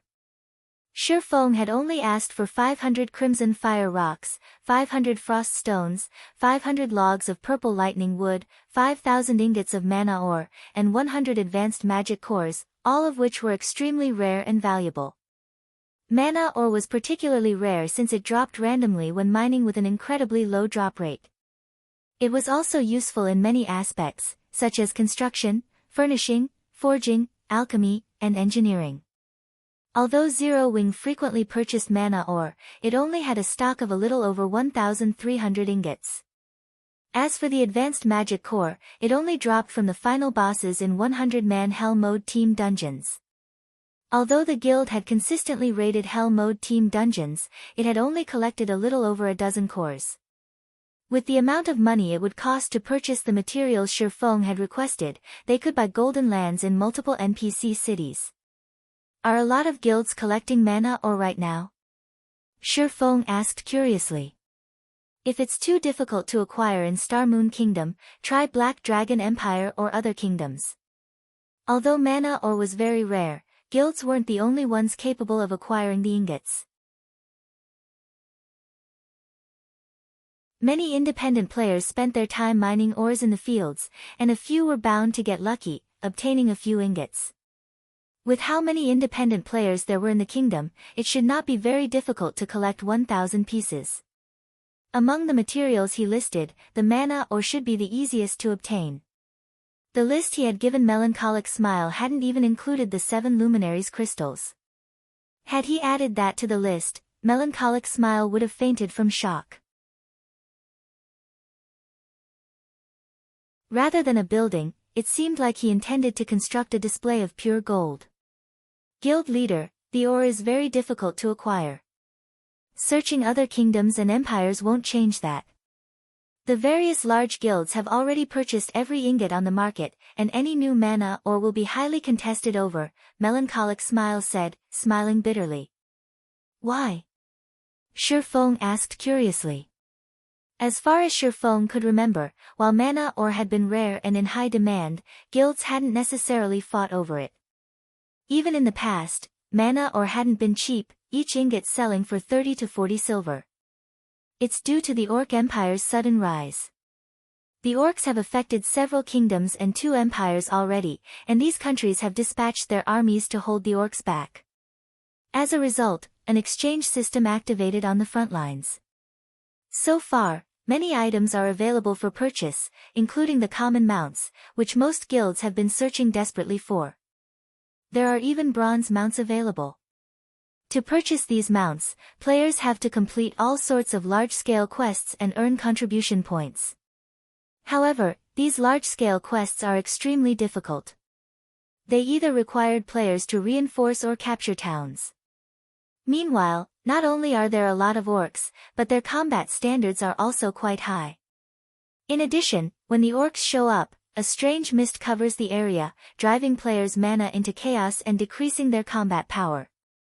Players are only able to stabilize their mana with mana charms, a consumable tool that's crafted with mana oregon. Aside from that, a lot of ancient ruins have appeared because of the fog. The monsters in these ancient ruins have very high drop rates. There have been rumors that claim that these ruins contain siege tools from ancient times. Hence, the kingdoms and empires' major powers are frantically collecting mana ore in hopes of raiding these ruins and acquiring guild mounts as quickly as possible. This, in turn, has resulted in the mana ore shortage on the market. The ore's price has also increased by several times. Melancholic Smile's explanation surprised Shifeng. Although he had known that the Orc Empire's rise would change the game, he hadn't expected the situation to develop like this. I understand. In any case, try to collect as many of these materials as possible. I'll figure out a way to deal with the mana ore problem, Shifeng said after giving the matter some thought. The magic workshop was of the utmost importance to Zero Wing. The sooner he constructed it, the sooner he could improve the guild's overall strength by a large margin. Moreover, it would help guild members' survivability. Currently, Zero Wing's combat power relied on its peak experts and siege weapons. Without these factors, Zero Wing wasn't even on par with a first-rate guild, much less super first-rate guilds or super guilds. If he could construct the magic workshop, however, he could shorten this gap and attract more powerful players to join Zero Wing. He had to collect these materials. Following which, Shifeng disconnected the call and made his way to Witch's Hill. He intended to deal with the guild city before worrying about the mana ore issue. After all, once Zero Wing had its own city, the guild would transform yet again.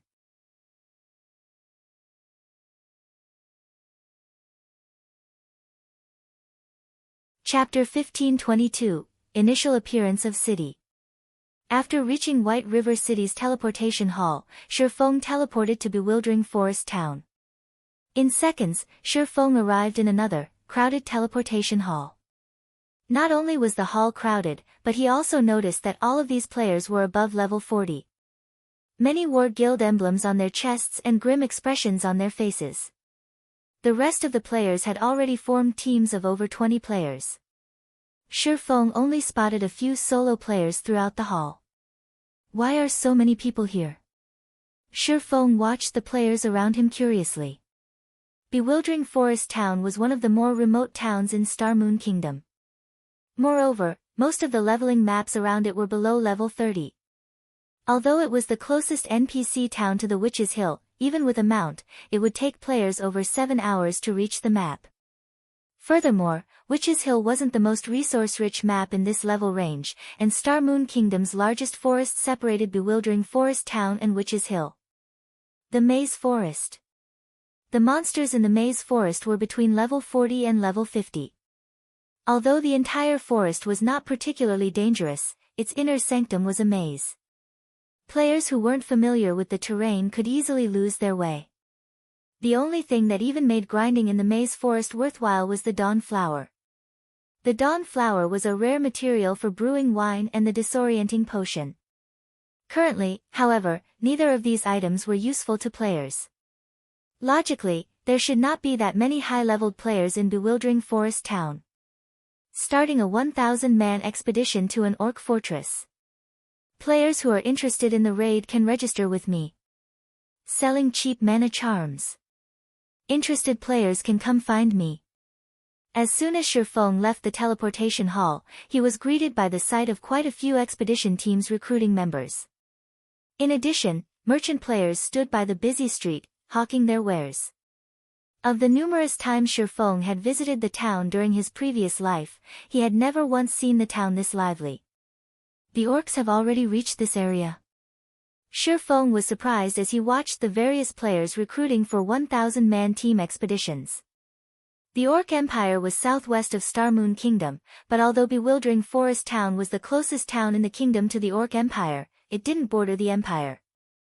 Moreover, these players weren't mobilizing 100-man teams, but 1,000-man teams. It was rare in God's domain, much less Starmoon Kingdom. Normally, players would only form such large teams when venturing into dangerous regional dungeons. As Shurfeng turned away from the crowd, intending to head to a bar to collect some intel, he heard the sound of a regional announcement. Bewildering Forest Town Region System Announcement: an army of orcs has broken through the defensive line of Starmoon Kingdom's 3rd Army and is currently making its way to Bewildering Forest Town. Bewildering Forest Town will enter a defensive state and garrison quests will activate in Bewildering Forest Town. The orc army's estimated time of arrival is 10 hours. Please make prepare. Crap. Aren't the orcs moving too quickly? They're already heading our way. Ha ha ha. This is wonderful. I'll be able to earn even more CPs. Upon hearing the system announcement, a commotion broke out among the players in town. Some were excited for the event, while others were surprised. However, the one thing these players had in common was their anticipation of the orc army's arrival. They were clearly interested in participating in the town's defense. It wasn't long before the teams that had been recruiting for an expedition changed their goal to the town's defense. Members of the various large guilds and adventurer teams immediately contacted their superiors, notifying them of the sudden development. Boss, orcs are going to attack Bewildering Forest Town. Guild leader, the Orc Empire you asked me to keep an eye on has broken through the defensive lines and will attack Bewildering Forest Town in 10 hours. For a time, players from the various large guilds and well-known adventurer teams in Starmoon Kingdom hurried towards Bewildering Forest Town.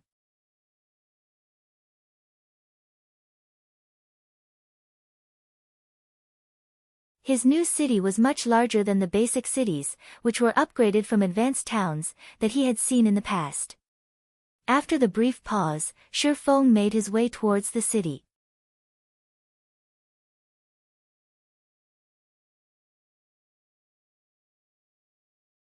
Chapter 1523, Power Source Improves.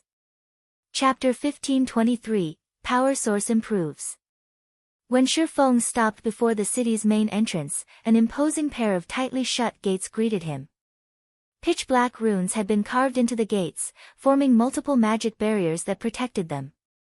The magic barriers here were much stronger than the barrier his movement-type defensive magic array created, as it could even withstand Tier 4 attacks.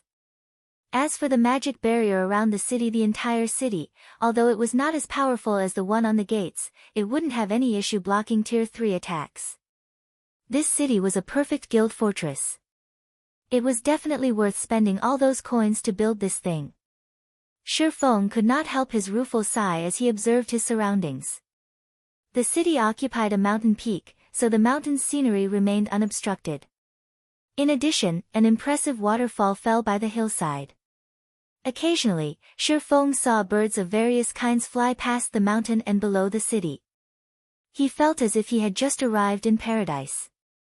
Setting aside Witch's Hill's unique circumstances, this grand scenery would attract many lifestyle and entertainment players. During his previous life, Shadow hadn't even had a guild town at this stage of the game, yet his Zero Wing already had its own basic city. Not even super guilds had achieved this feat currently, only Sea's End's major powers controlled cities. Unlike Sea's End's major powers, however, he had complete control of his city. The city's development path wouldn't limit his options. Meanwhile, when Shifeng arrived, a dozen or so NPC guards came down from their posts along the city walls to open the gates. Esteemed City Lord, we have completed your city's construction.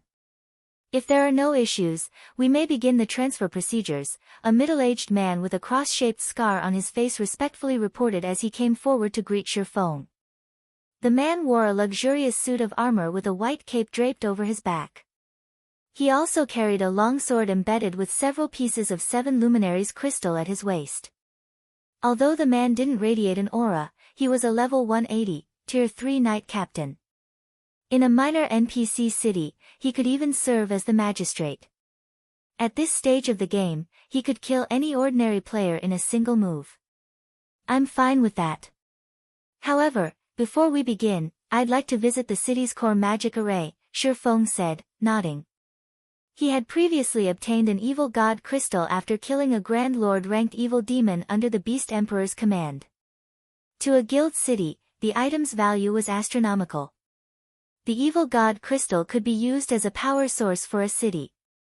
Although it couldn't compare to a Titan core, the power source was very difficult to come by. It was definitely much stronger than the freebie power source that was included in a city's construction.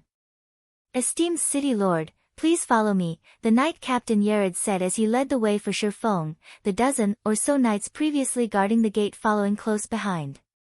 As Shifeng walked through the city, he could easily tell it was many times larger than Stone Forest Town. Not even an advanced town could compare to its grandeur.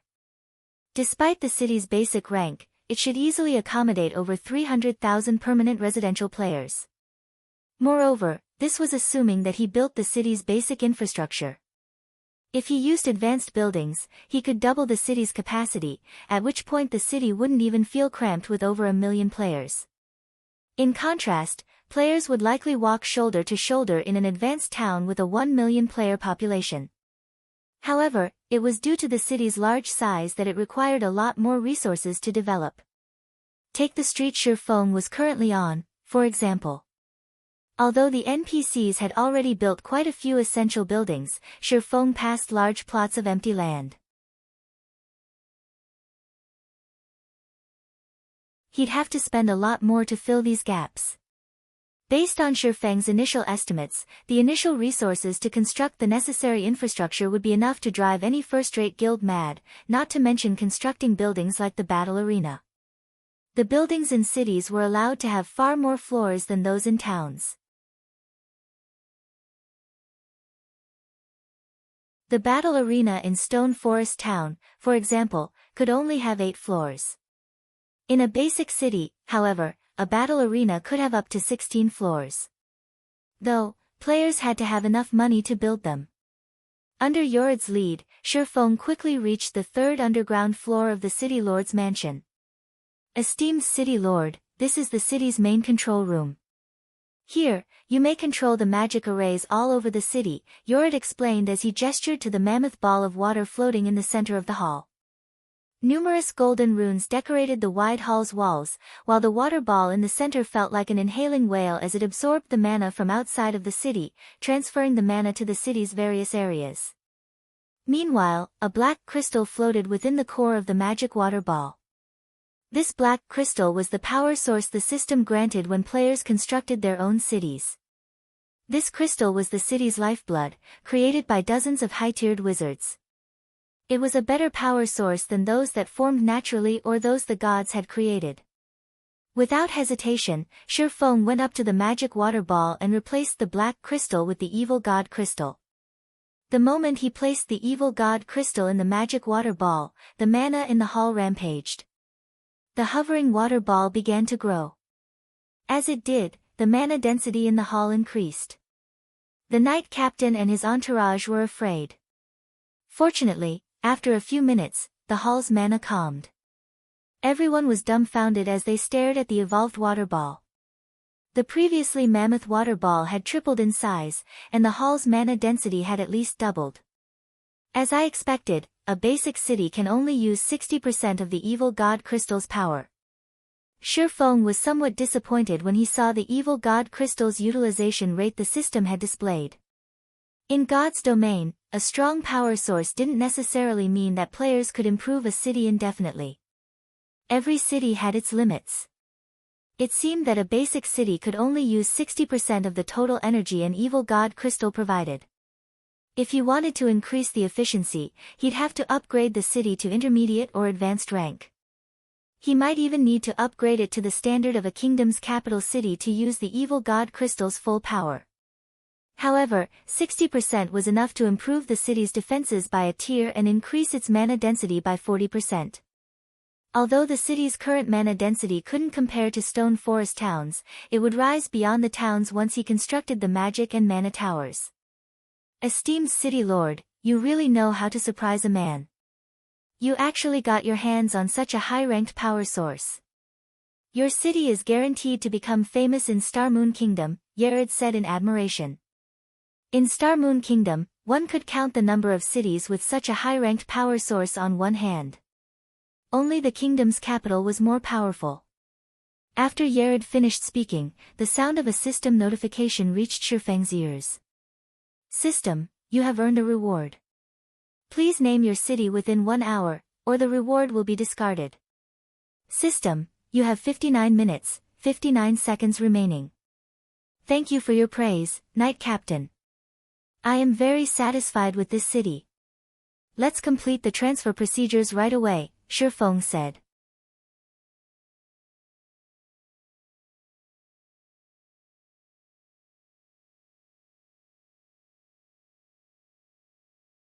For Zero Wing City, which didn't have its defensive constructs yet, powerful guards were a must. Furthermore, Shifeng hadn't expected the rise of the Orc Empire, which had already turned its sights to bewildering Forest Town. The Maze Forest was the only thing standing between the town and Witch's Hill.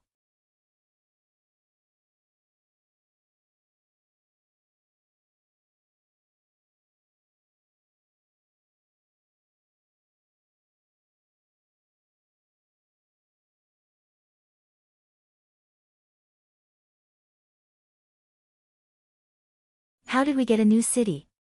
Gentle Snow was filled with both curiosity and excitement when she found out about the new guild city, and she could not help but send multiple messages asking Shifeng about the matter. Before this, she was just about to start challenging her Tier 2 promotion. However, she put it off temporarily when she received a report on this sudden development. She knew very clearly that Zero Wing currently had only 2 towns under its control. One of them was Stone Forest Town in Star Moon Kingdom, while the other was Hidden Mist Town in the Black Dragon Empire. Aside from these 2, Zero Wing did not own any other towns. Yet, now, the guild had suddenly gained a brand new guild city. Old pal, your guild really knows how to hide its strength. Well? When are you free to sit down for a chat? Yuan Tianxin had also sent Shifeng a message. Judging by his tone, he seemed to be very interested in Zero Wing's guild city. In fact, the secret pavilion wasn't the only guild that sent Shifeng a message. Even Phoenix Rain had sent a congratulatory message as well as expressed her surprise at finding out about this news. Guild leader, you've finally picked up. Right now, our residence at Stone Forest Town is being swarmed by adventurer teams and merchant players. They all wish to partner with Zero Wing. In addition, several companies also want to meet with you to discuss investment opportunities, Aqua Rose said with a bitter smile on her face. Although Aqua Rose had known about the new city, Melancholic Smile was the one tasked with managing all matters relating to the city. Hence, Aqua Rose had not tried prying too deeply into those matters. After all, the amount of money required to construct a city would no doubt be astronomical. In her opinion, it would definitely take some time before they would accumulate enough funds to complete the city's construction. Thus, she had never imagined that the city would be completed so soon. This sudden development had caught her completely off guard. Right now, even people from her family were frantically contacting her and asking about the guild city.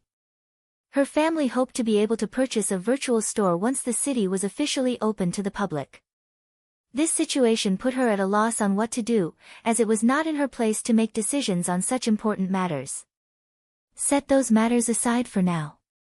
First, have Candlelight's architects stop what they're doing and have them prepare the materials on the list I'll be sending to you in a moment. Once they have everything ready, bring them to Zero Wing City. While you're at it, bring some elite members with you as well, to deal with the management work of the city. Sure Feng could guess the situation on Aqua Rose's side right now. After all, he was mostly facing the same. However, he had just completed the handover procedures for Zero Wing City. Right now, their priority was to have the necessary infrastructure set up in Zero Wing City. Otherwise, they would simply be inviting ridicule should they open up an empty city to the public. Very well, I'll get to it right away. Aqua Rose nodded. She could not help looking forward to seeing the newly constructed Zero Wing City. After Sure Feng finished assigning tasks to Aqua Rose, he quickly made his way to the guild residence in Zero Wing City. Compared to the guild residence in Stone Forest Town, the residence here was much more luxurious. Located in the central district of the city, it took up 1/5 of the available land there, something possible only in a guild city.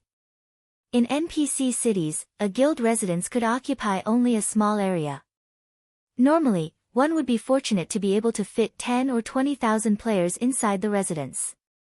As for the residence in Zero Wing City, even if 50,000 players were present inside the residence at the same time, there would still be plenty of space to spare.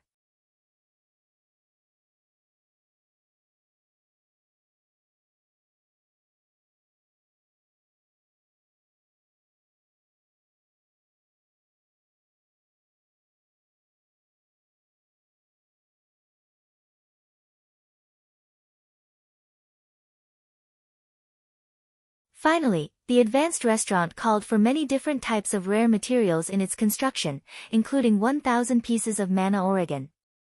By Sure Feng's estimates, the total construction cost would be around 10,000 gold. As for the city conscription order, it was also a very valuable item.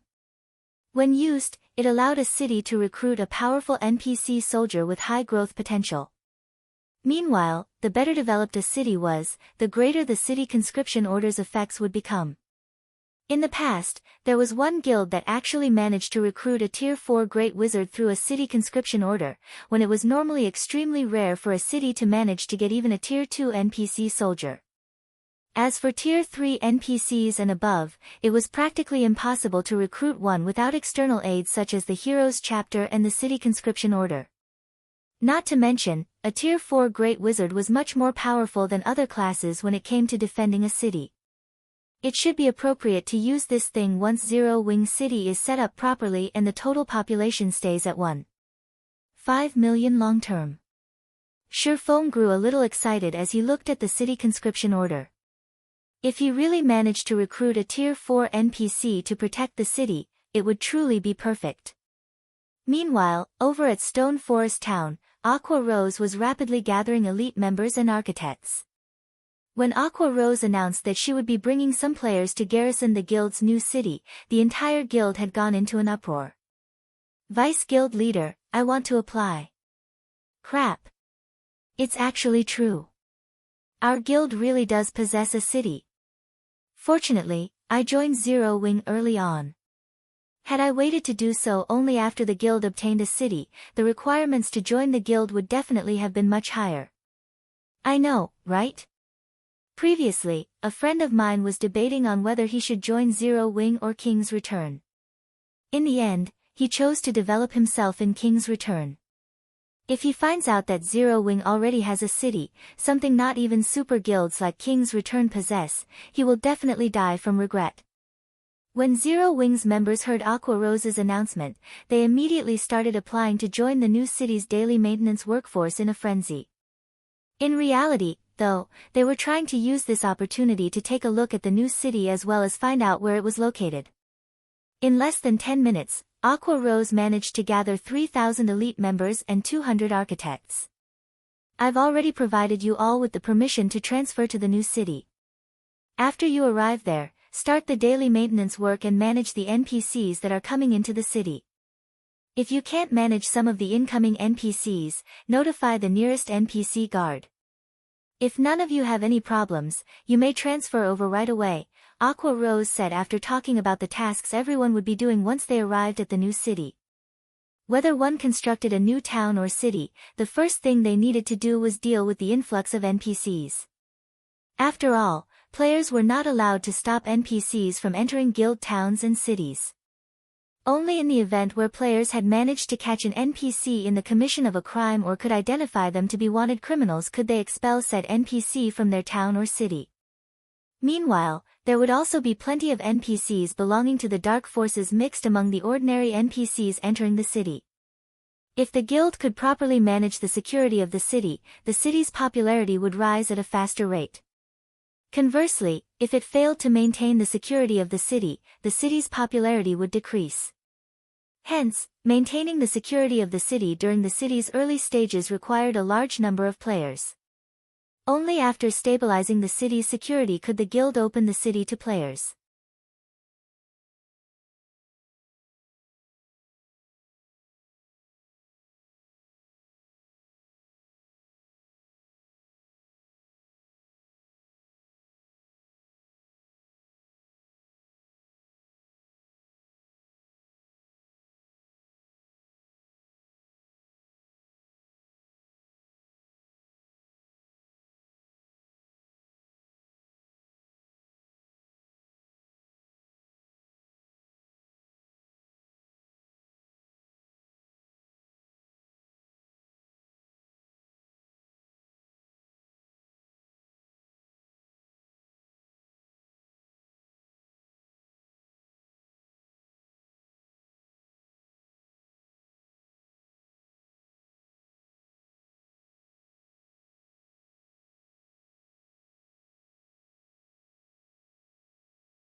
If Star Moon Kingdom's players heard this muscular man's question, he'd be labeled a fool.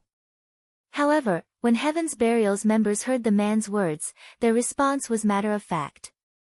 Young Master Lei, please don't act so rashly. The city's defense is our current goal.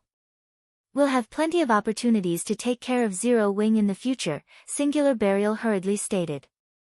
Zero Wing won't be able to continue prancing around for much longer. The muscular man before him was none other than Lei Jingyang, the heir of the corporation backing Heaven's Burial. He was also the virtual gaming world's famous young master Lei. Lei Jingyang had established the Thunder Workshop, one of the top workshops in the virtual gaming world. Super First Rate and Super Guilds even commissioned the Thunder Workshop's help on occasion. Although the Thunder Workshop only had several hundred members, every member was an expert Lei Jingyang had personally poached from various organizations. The Thunder Workshop had also performed miracles in multiple virtual reality games and stood against super guilds. At one point, numerous Super First Rate and Super Guilds had even entertained the idea of taking out the workshop. However, Lei Jingyang's identity was extraordinary. Considering that and how powerful the Thunder Workshop was, these superpowers eventually dismissed this notion. Once Lei Jingyang had joined God's domain, he had become unstoppable. With the support of his corporation, he quickly increased his workshop's member count to several thousand and achieved plenty of feats in the Fire Dragon Empire, one of the 4 great empires in God's domain. Naturally, Lei Jingyang earned his arrogance, even when facing Zero Wing. Singular Burial was absolutely certain that if he didn't stop Lei Jingyang now, bewildering Forest Town would become a bloodbath later. Alright. But if Zero Wing gets too close, don't blame me for killing a few of them, Lei Jingyang said, fighting spirit flashing in his eyes as he scanned Shifeng's group. Singular Burial was speechless when he saw Lei Lingyang's excitement. He knew that this man wasn't specifically targeting Zero Wing. He simply wanted to fight its experts. His attitude was well known in the virtual gaming world. In fact, Lei Jingyang had even challenged a Super Guild's guild leader in the past. Meanwhile, as Shifeng led Zero Wing's members to one of the massive ramparts around bewildering Forest Town, he noticed Heaven's Burial, a little surprised by what he saw. Guild leader, is there something peculiar over there? Fire Dance asked when she noticed Shifeng staring at Lei Jingyang's group. It's nothing. I just realized how deep Heaven's Burial's roots are, Shifeng said, chuckling. After one last look at Lei Jingyang, he stopped caring about Heaven's Burial's group entirely. He knew something about Lei Jingyang. In the past, the man had been known as the Tempest War God in God's domain. Backed by the corporation behind him, Thor's Hammer, the guild he established in God's domain, had gained public recognition as a super first-rate guild just 3 years after its creation. Shifeng had never expected to find this man among Heaven's Burial's people. Just as everyone quietly observed the various major powers in bewildering Forest Town, the sky above and around the town abruptly darkened. Suddenly, thousands of orcs began to march out of the forest a short distance away from the town. For a moment, the combined bloodlust the orcs radiated caused the players standing on the town's ramparts to shudder involuntarily. Moreover, these orcs were all above level 40, with the highest at level 65. There was no lack of Grand Lord-ranked orcs amidst the army either. What is this? The scene stupefied every player watching. In this moment, the players on the ramparts finally understood what war truly meant.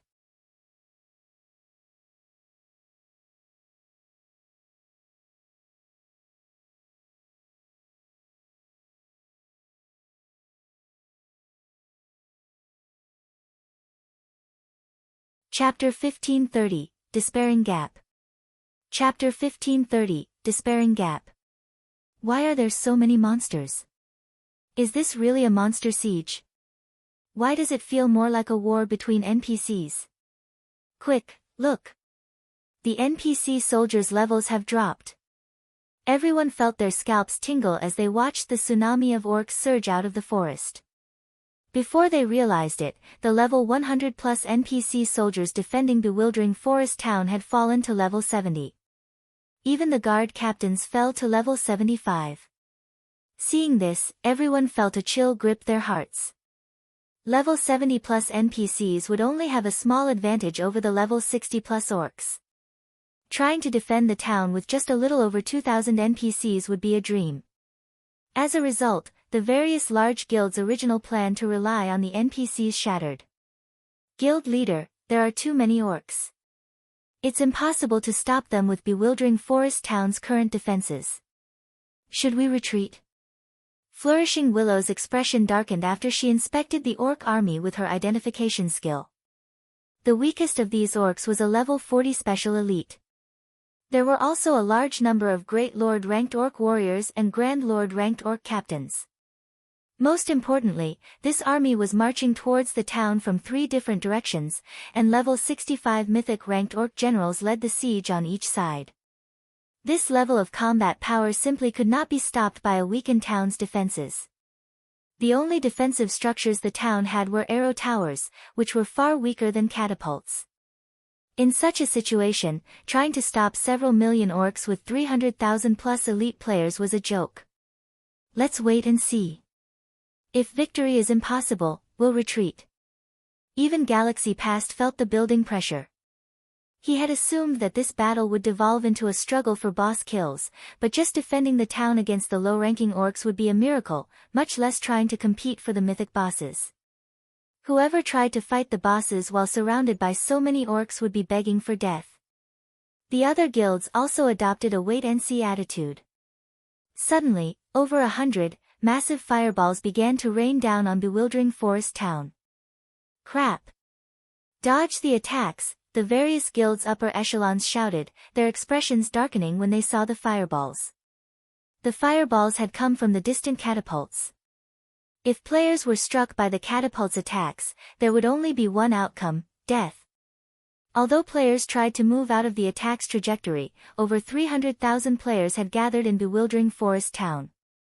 The town was so cramped that even normal movement was difficult. As a result, these players could only watch as the massive fireballs descended. Boom! Boom! Boom! A series of explosions echoed throughout bewildering Forest Town. Before the fireballs struck the town's defensive magic array stopped and scattered the attack. However, as a result of the explosions, the barrier shook violently and began to crack. Fortunately, due to its supply of mana, it recovered quickly. Everyone in the town breathed a sigh of relief. Had the 100+ fireballs landed, the consequences would have been unimaginable. However, as the magic barrier dealt with the fireballs, the orcs and their battering rams reached the edge of the barrier outside of the town's ramparts. They attacked. As a considerably fortified town, magic runes strengthened the town's ramparts, and these walls could take more punishment than the magic barrier. However, the orcs' battering rams specialized in breaking down walls and gates. Sure enough, the battering rams' magical pikes pierced the magic barrier and struck the wall around the town, leaving multiple marks. Everyone, focus on the orcs' battering rams. Do not let them break through the town's magic arrays and walls, the various upper echelons shouted.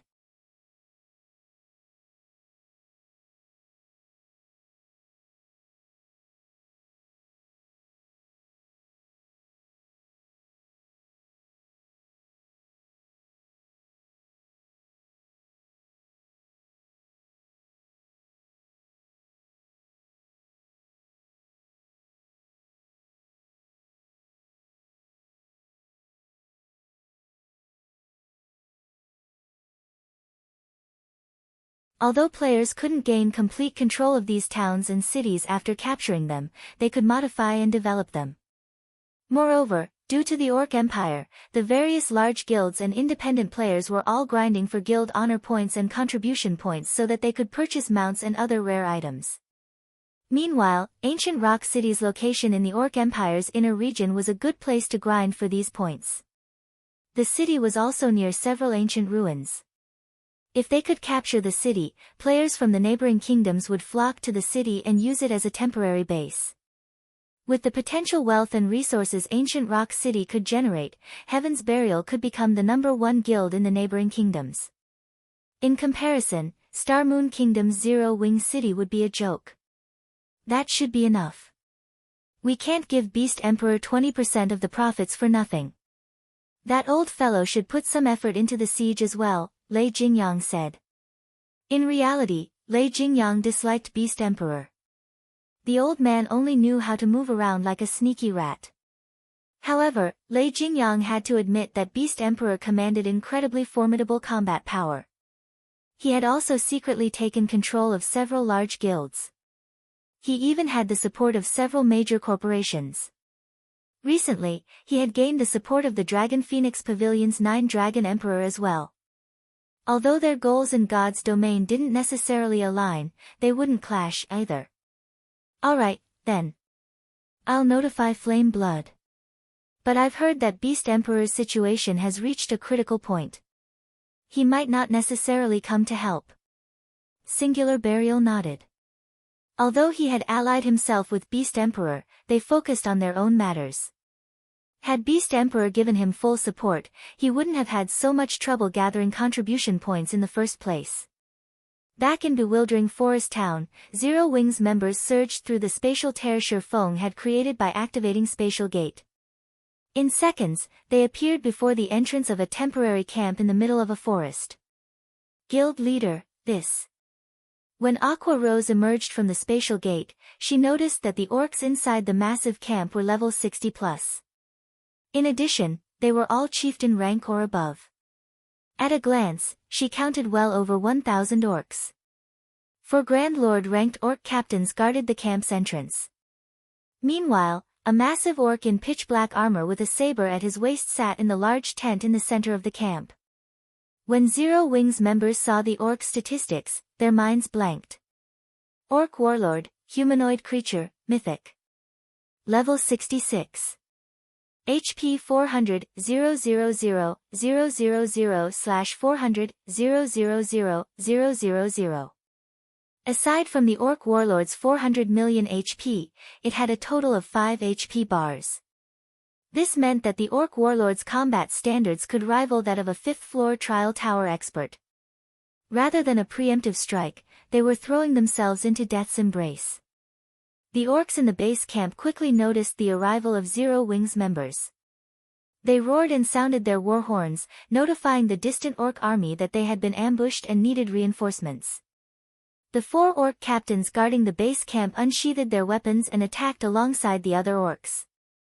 Meanwhile, the orc warlord slowly made its way towards Shurfeng and his companions, gazing at the players as if they were pests. "Kola, you 3 get ready to tank the monsters. Everyone, defensive formations." The welcoming party didn't particularly surprise Shurfeng. This was the orc army's main headquarters. It was only natural that it was well fortified. If it were so easy to ambush and destroy, the country-level wars wouldn't have lasted several days. Fortunately, the Orc Empire's invasion wasn't the same as a war between NPC countries.